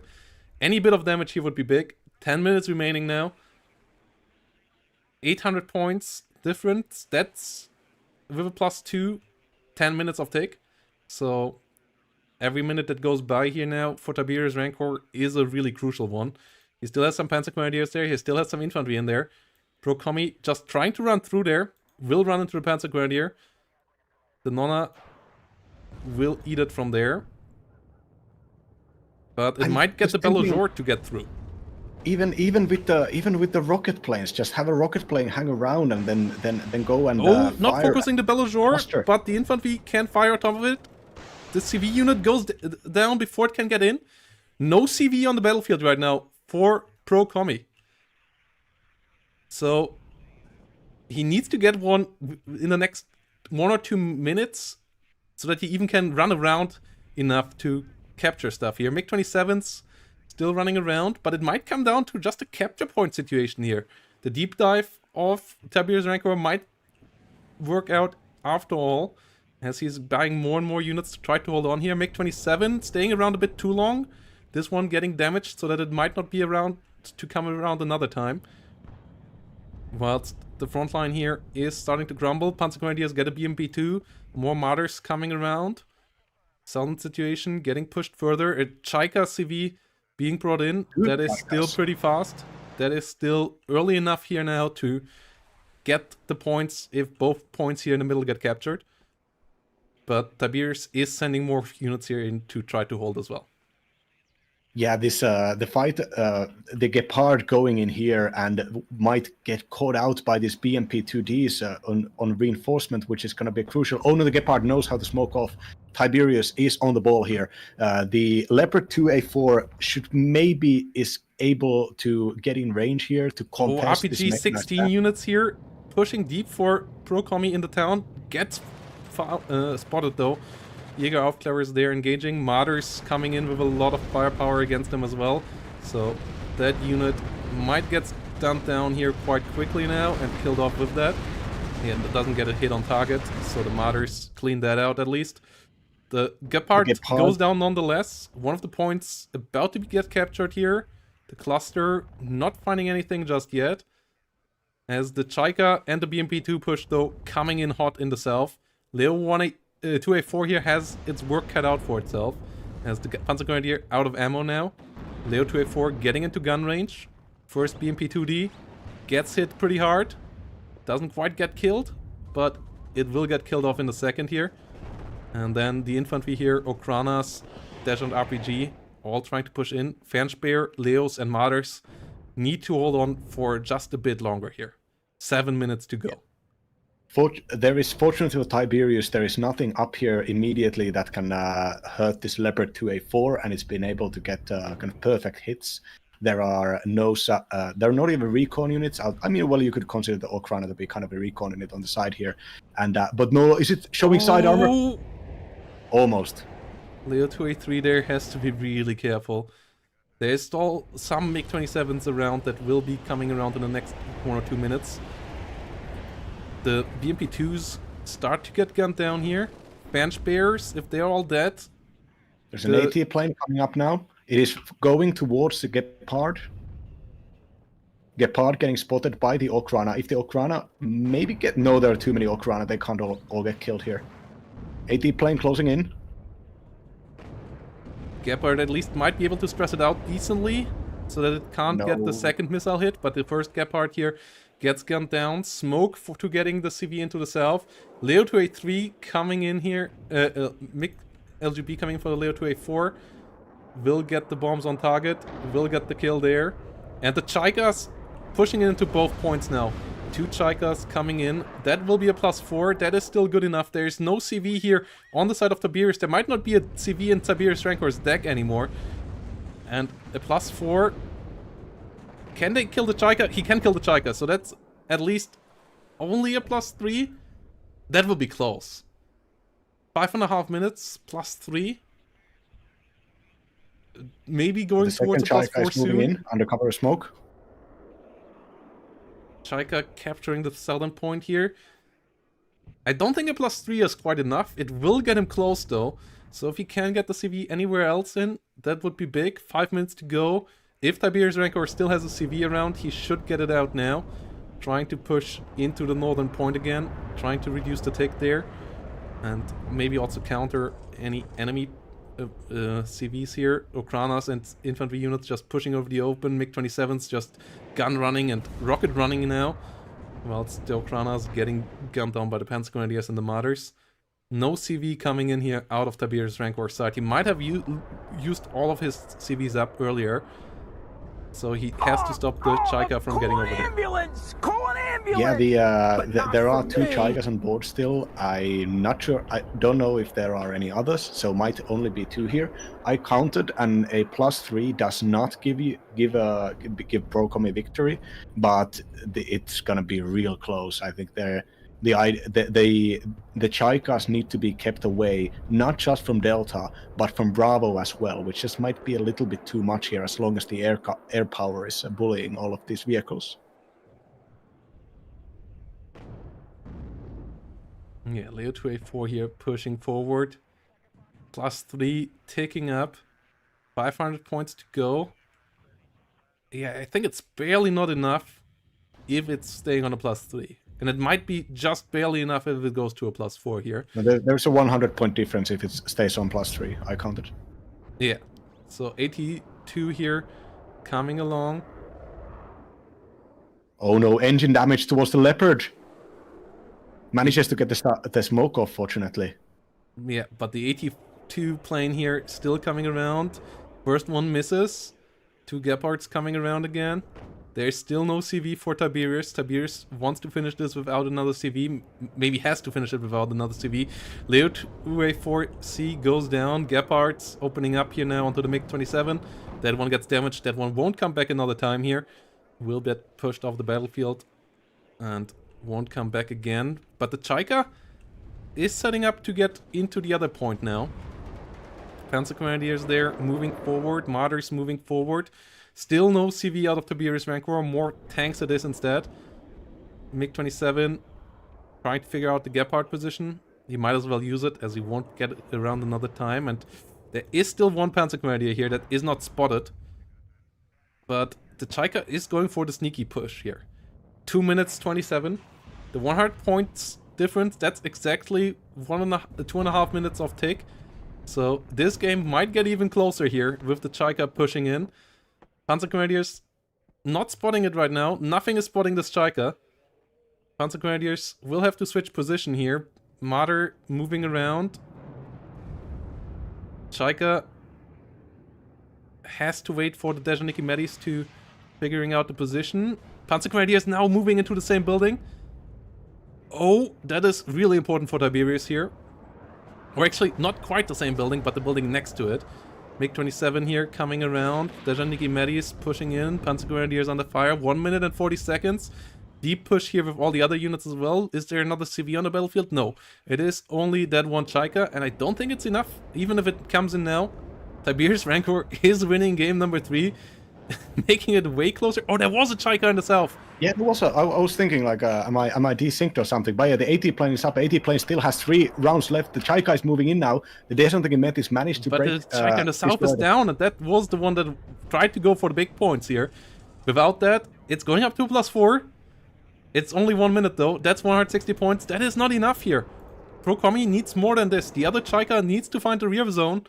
And I don't think he can get there. There is still just barely enough here for Tiberius to hold on to this. Yeah, this was a close one. Damn.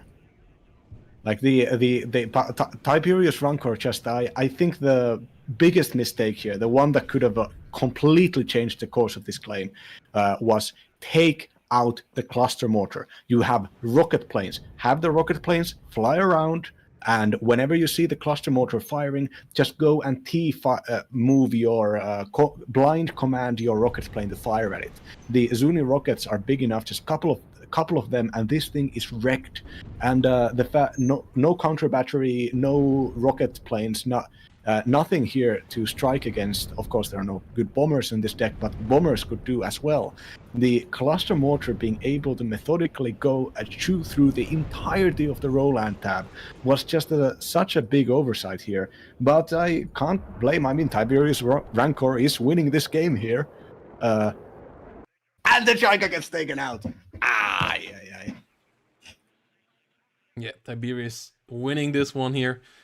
It says draw up there, but the game rules in the playoff stage say whoever has more points counts as the winner, and that means Tiberius up here now 2-1. Getting one step closer to that decider game that he needs to get to now. And yeah, really key victory here. GGVP. Tiberius bros, we got some hope here, or you got some hope here. The Roland 3, like one of the strengths of the Roland 3 is that whenever you can just kind of blindly and easily move it. You don't have to micro the AT into the AA into a truck and then remicro that truck to move the AA somewhere. Whenever you see your AA fire, especially if you know that your opponent is gunning for your anti-air units, whenever you see your missiles firing, just move them 100 meters that way or the other way. You just right-click them a little bit, and their survivability can be multiples. The usage of the Okrana, which have the security trait, which gives them good optics if they're standing still, was really, really, really well done by Pro Kommy, using them both as kind of cannon fodder as well as kind of backline spotter units, was claimed so many kills for the artillery and for the AT planes. And I'm pretty happy also that the T-62s, despite getting bought out at one point of the game, the T-62s switched up and became BMP-2s, which in this case were the better tanks. The slow advance of the T-62s without the infantry to accompany with them would have been easier to counter by transitioning into Leopard 2s. And by the time Leopard 2s were a thing, T-62s weren't really bought. So good, very good gameplay from Pro Kommy here. Of course, despite losing to Tiberius. Yeah, the Panzer Grenadier getting the double kill, really important. Meanwhile, on the other side, Pro Kommy with the cluster artillery of sorts. Yeah, Tiberius Rancor playing the way that he won in the semifinal and the quarterfinals, and it this time around just got him over the finish line. We had similarly close games in the semi and quarterfinals as well, and yeah, he makes it just work. It's super close, but he makes it work. And yeah, I'm really excited for game number 4. Before that, we're gonna go into the short breaks because I need to refill my water and I need to go to the restroom. So, but then we're gonna be back with game number 4 after a really quick break here, guys. Yes.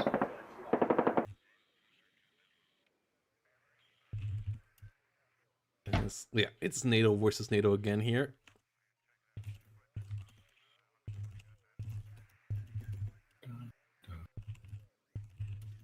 With first UK Armored, the most played division out of Tiberius, versus Pro Kommyhuct 34th, that has a 100% win rate under him yet, but only 2 times played.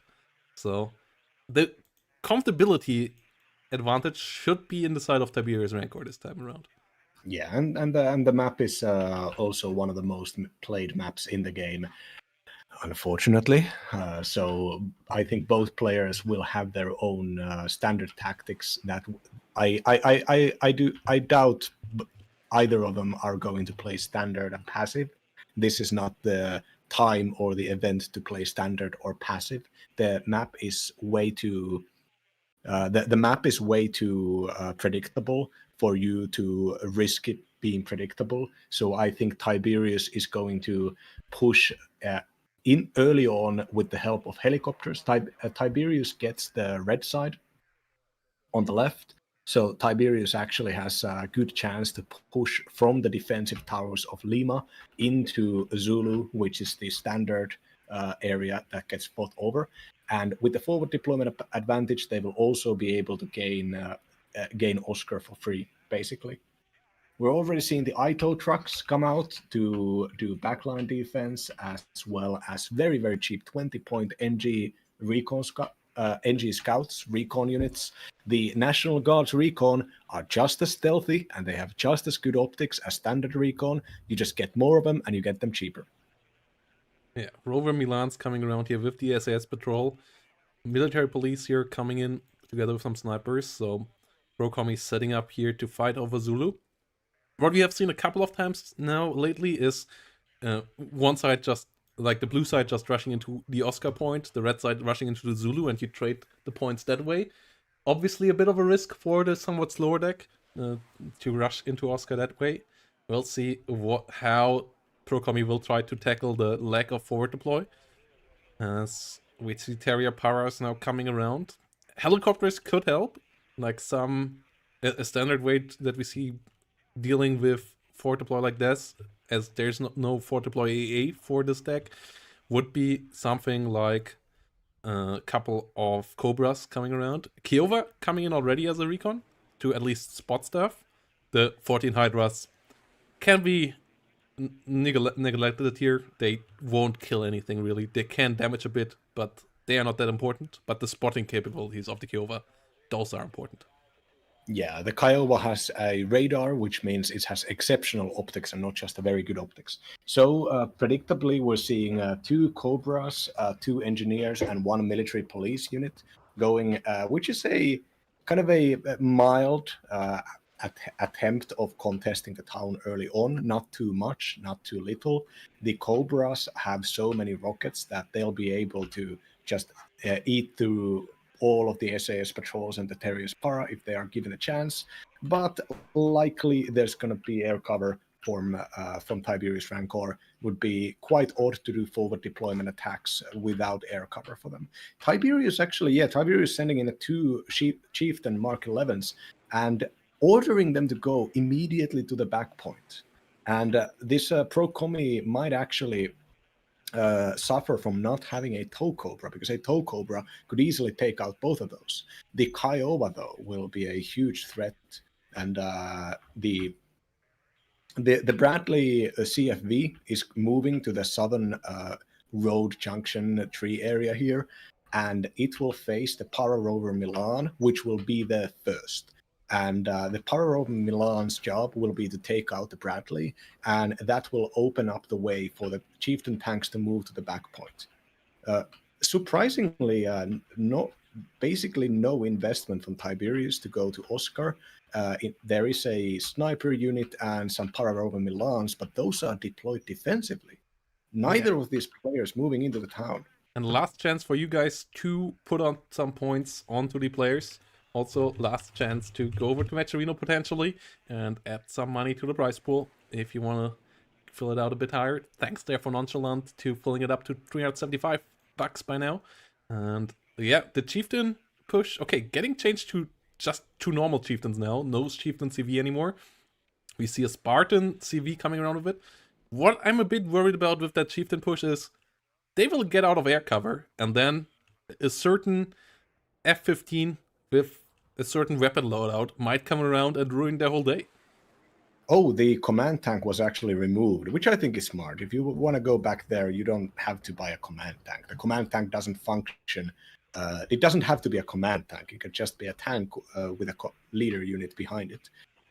Warrior uplink also moving up there. I think that's also a correct choice. Widen the front a little bit, less targets for the bombers.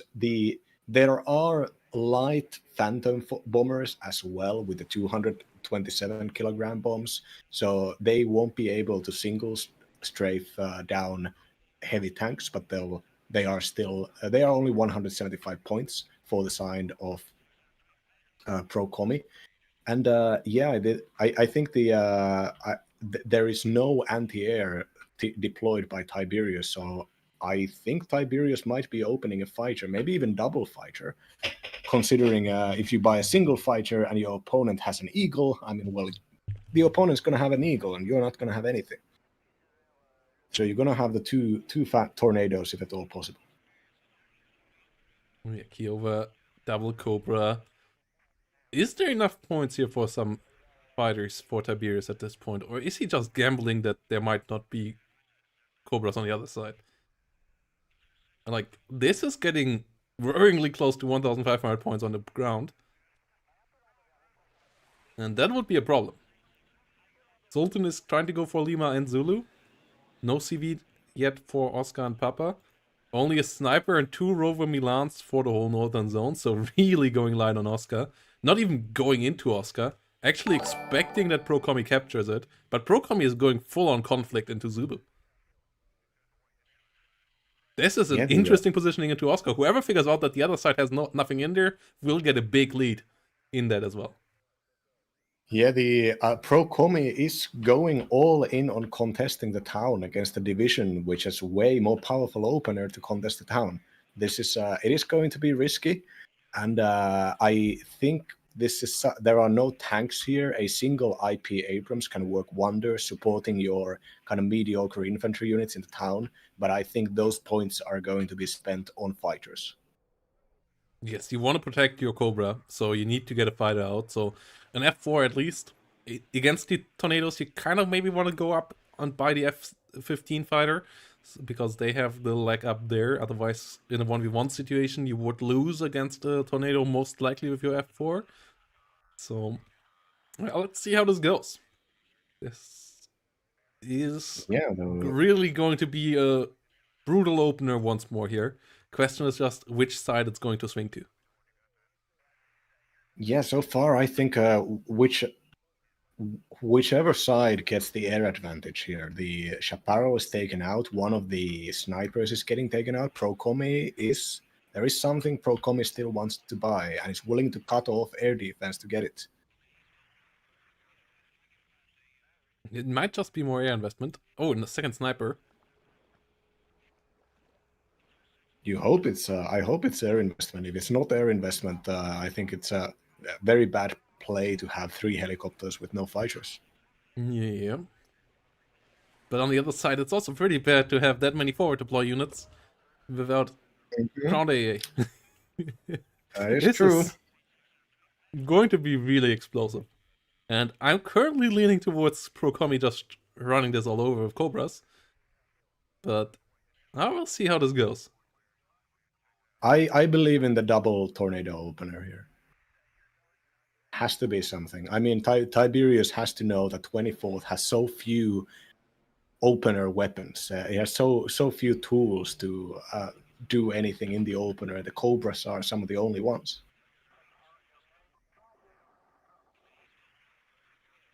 Both sides here seemingly ready now.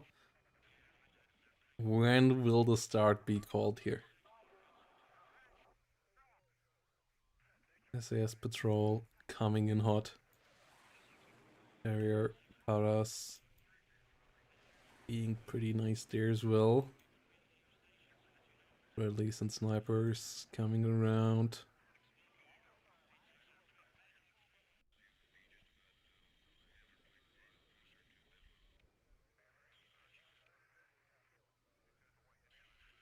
Yeah, no track for Pierce here.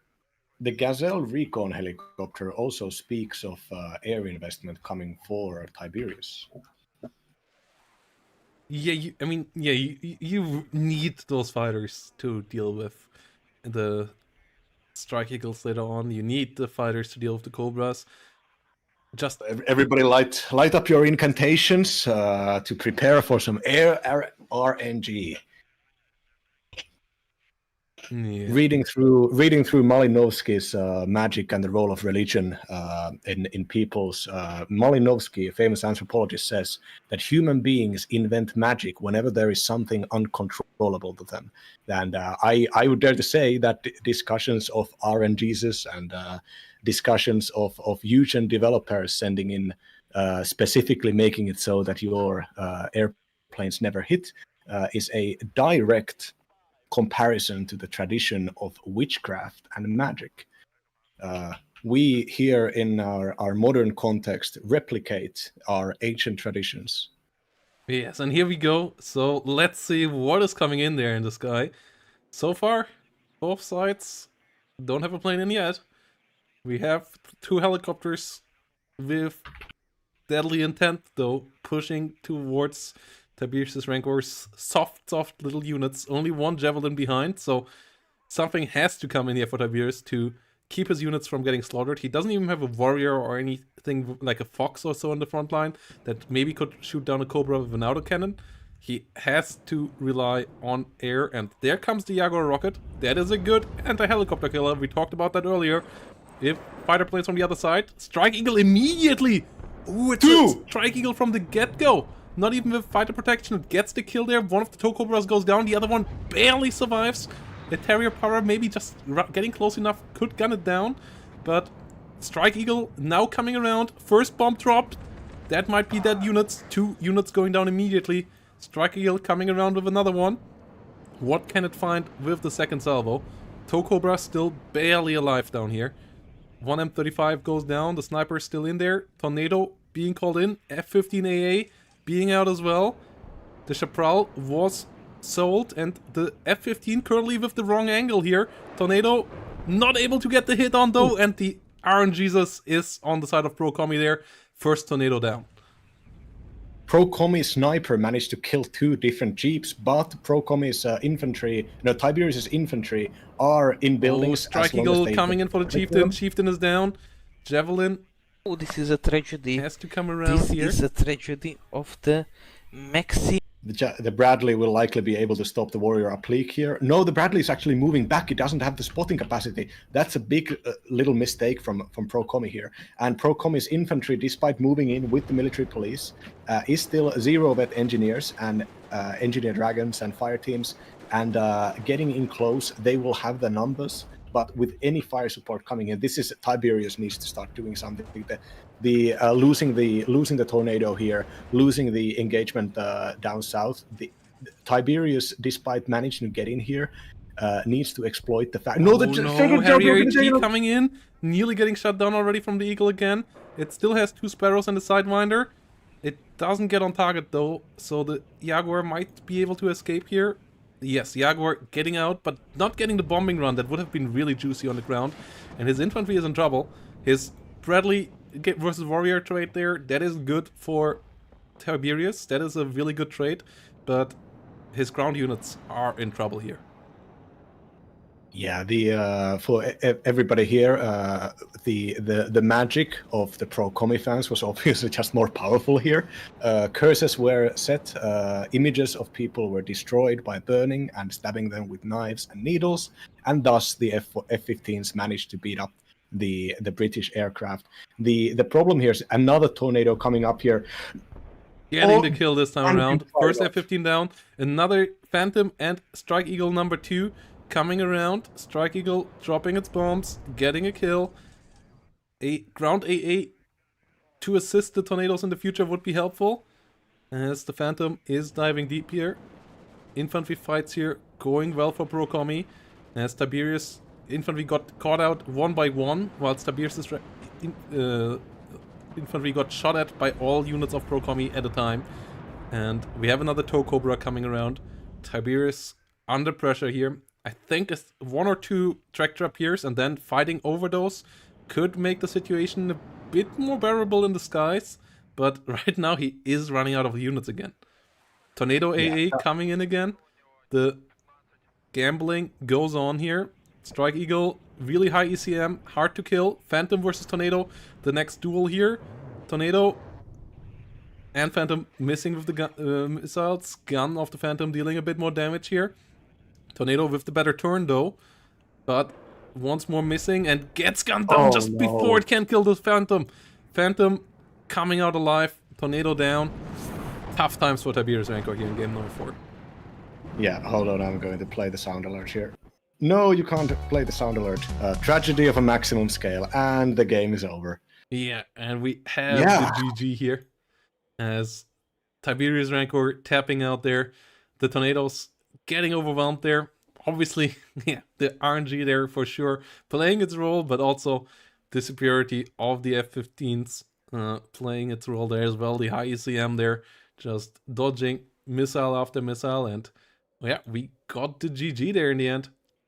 As Tiberius gets to tap out, and with that, we have a winner in Pro Commy here. Well played, and yeah, GG. Yeah, when it comes to playing the early Strike Eagles and early Eagles, because those planes are more expensive than 1 minute's income, so you have to plan out how many points you save so that you can first buy 1 and 2 of these planes. And the problem here is that if the tornadoes are quite expensive, and if they don't perform, the first UK does not have a cheaper plane to buy to fit the gaps, so to speak. They have to invest a full minute's income nearly into a tornado, and the slightly more expensive F-15s were not even controlled like perfectly, but still they just managed to get the kills.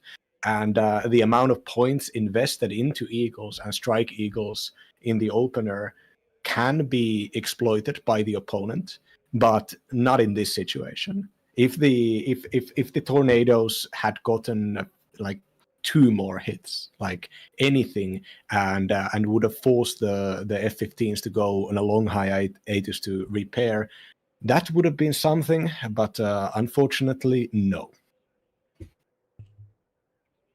And yeah.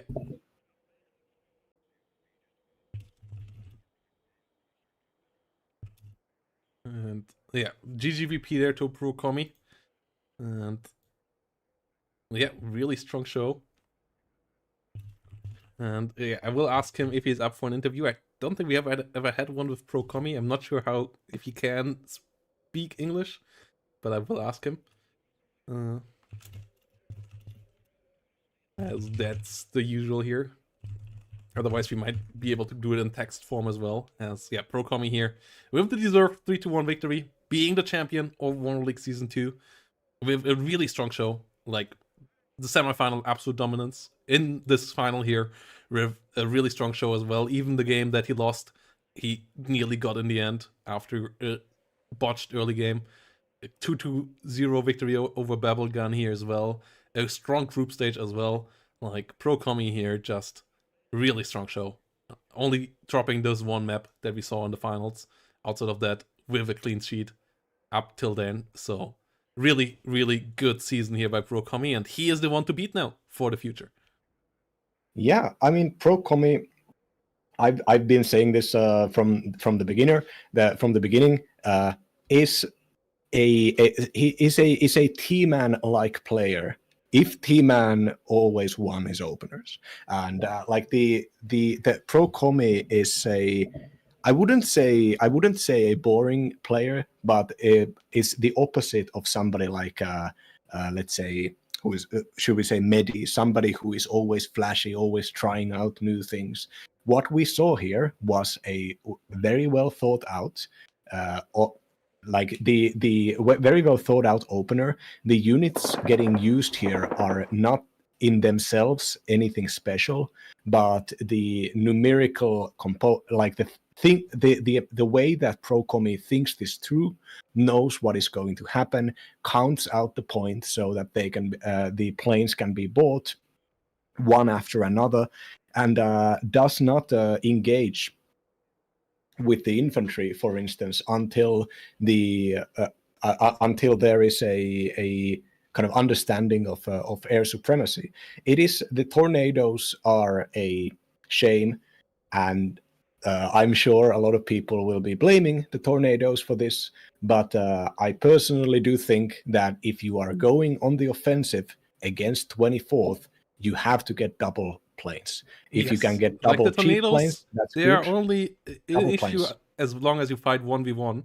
But the Tornado have the advantage of having a lot of missiles. So in long, drawn-out fights with multiple planes involved, with stress going around and so on, the Tornado is actually not that inefficient. It's just that in a 1v1 fight, it's maybe a bit overpriced.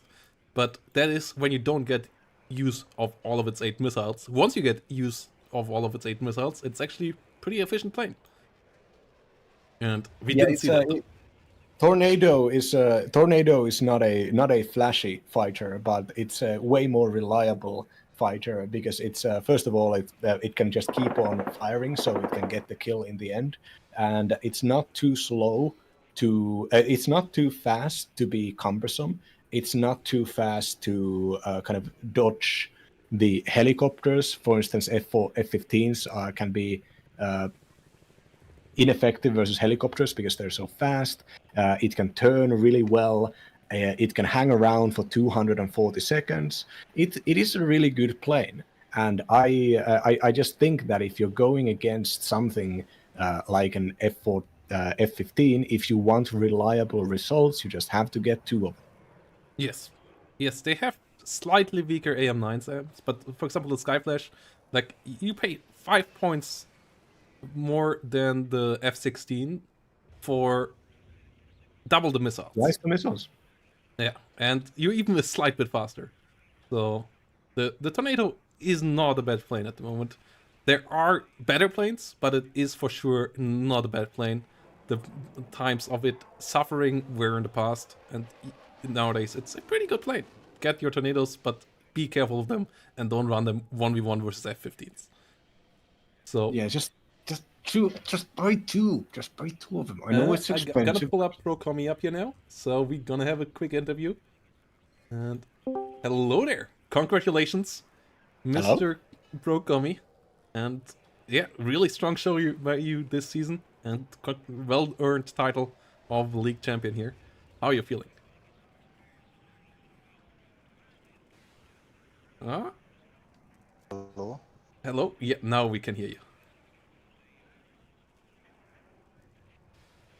Or not? Yes. Yes. Yes. Congratulations to the title. Oh, thank you. How do you feel after this Yes. really long season and also really longer final than hoped, but still one-sided victory? Yes, it was really a long tournament, but the final was really great. It's great final. The third game was the most painful for me. It was really hard. And at the rules of the game, it was a draw, but not a tournament. It was meh. Yeah, it felt like in the third game, like generally you're a very reliable player. When you play, you get the right positions, you get the right engagements, you don't take big risks, and you get results. That is why you have won once again another WARNO tournament. But the third map was it really felt like you were kind of you were discombobulated, you were stunned by the tank attack, and it was really entertaining to see you kind of maybe overreact by buying all the AT planes. Both of you were constantly kind of on each other's throats, and it was really entertaining. But what do you think about games 1 and 2? Why do you think Tiberius allowed you to play second UK? What's wrong with him? I don't know, maybe he didn't see the previous tournaments where I always pick second UK if it's possible and always won. But there is one point that at the hippie tournament, I lose him at the mod map. I played second UK and he played 35 Soviet Airborne Division. So I think he thought I I don't know. Underestimate. He only game he started to ban this and the second Panzer Grenadier Division. So it was big mind. Yeah. Do you think second UK is the best division in the game, or do you just think it's your best division at the moment? I think it's my best division. I really love to play this at Ranked, and there is not so many minus. Yeah. It's not weak at everywhere. Only at the common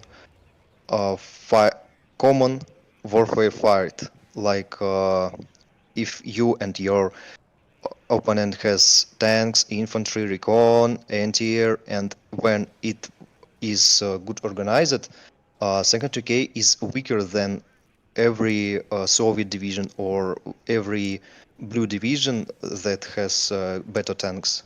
Yes. So yes, but it's faster. It's the best anti-air division, like SAS that have 70% accuracy to to Stinger, and Rapier FSA at the last patch at the second vet is two. You can take this two cards by two rapiers, so 4 rapiers with the 75% accuracy. It's imbalanced, I think. So yes, many players don't know about the Lynx rockets. Helicopters has the best. Yes, snaps are the best rockets in the game. It's the Really high fire rate. yes. It's really fast to fire. Yeah. At the ones. That means you delete infantry So units really quickly there. Yeah, we saw that in the first game, that even when they got killed quite quickly, they still got enough damage for you that your infantry then could push through. And that was really important on the Vertigo game. Yes. Even though What they about got the killed. third game? I didn't expect the so fast push to my +2 point. It was really good move by Tiberius. It was really professional, but he didn't organize his defense to enough. And at the end of the game, I had 9,000 of damage, and he has 7, and or something about this. And if not the timer, it would be win. But Yeah.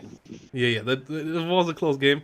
And you showed why you were the champion in the end, even there, because those kind of games, Tiberius always won with getting up to 2,000 points in the semifinal, in the quarterfinal. But here in the final, you took it to the last second and even made it to a draw in the in-game stats. But yeah, made it at least giving us one more game when you then in game number 4 just came in with the Strike Eagle really early on and just ruined the first UK there Yeah. completely.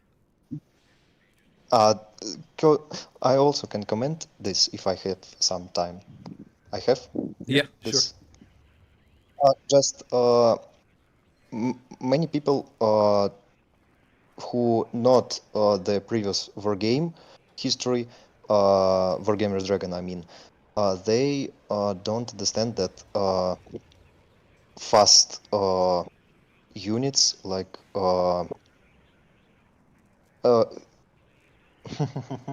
so the fast units need to be covered by fast AA. Yes. Only a few divisions in this game has the fast AA. But I just took helicopters, and this was painful to see for him. It Yeah, even though he there nearly is. got the kill there and with the Jaguar, but still the Tow Cobras did a decent amount of damage, and then yeah, the Strike Eagle just finished him off. So I think the This early is, Strike Eagle was a really good investment. Tom Cruise win for me this game. Yeah, the Top Gun absolutely coming in nicely there, and really Yes, well played. After he lose the Sea Eagle, he changed this to the Phantom and also killed Tornado. This was my luck. It was hilarious. Yeah, And the air RNG is for sure. Was a bit on your side there, though you also just bought more planes, I guess, and that is the key part in those engagements when there is no ground AA involved. All my D Eagle and survived, and a few minutes later I could also destroy his defense again. So it was the fast win. And also I want to say big thank you to you, Protos, and everyone who take part at this tournament, and everyone who watched this on streaming, or everyone who follow this. You guys, you are a community of this game. It's really great to see so many people here. I'm glad to take part at this at this big tournament. I want to say thank you by all my soul. Thank you. Yeah, and yeah, thanks Yeah, no, for but- joining thank us, you and as I'm well. really hoping we will see you in the next season again, as we will have that early next year. And we also have a 2v2 tournament. Will we see you there in the Swiss tournament in 2 weeks' time, which everybody of you should I sign up think for as well? yes. Nice. Sure, I will. But yes, but I don't want to win this. I want to take my good friend and just have some lulz at this tournament. So get ready to KDA or Red Berlin rushed. Nice. Yeah, I I'm looking forward sh- to it. The Swiss tournament will be great fun. For all of you in chat, if you haven't seen about it yet, check it out on the PlaySDL page. It will be a lovely Swiss tournament style just before Christmas. So come in there and sign up. We have 15 teams already. It will be a lot of fun. And I'm really looking forward to see you there as well with your teammates. Yeah, so before you leave, Kommy, what's your dream car? Dream car? Yes, Yes, we had no. that asked in chat, what is your dream car? Family car. I have the Toyota Corolla Verso 2.2. Yes. Oh, so humble everyman already has his dream car, a Toyota Corolla. Well, you heard it, Suojeluskunta. For everybody Yes, wondering, just this is the for sexy beast that he's riding in. So, yeah. Solid it's Toyota. too family car. No policeman stopped it. Oh yeah, no, that's probably quite important for you actually. Yes, Oh. yes. Is it one of those Toyotas that are made in Russia? I believe there's a Toyota plant in St. Petersburg. It might be, I really don't know. but it might Okay. be quicker to ship to his position from Japan. Ah, that's good. But yeah, It's mine. with that said, guys, thanks for joining us, and yeah, thanks for answering this important question in the end as well. And yeah, see you all next time, guys. We're gonna end it here. Thanks for watching, and have a good time. Hi, ECM Corolla. And see you all next time. Follow over at the lovely channel of our friend Chloride as well. And let's send you over to some more esports, as we have some Age of Empires 4 esports at EGC TV. Let them know that other esports exists in the world as well, outside of Age of Empires. And have a good time over there, guys. Bye bye, and see you next time.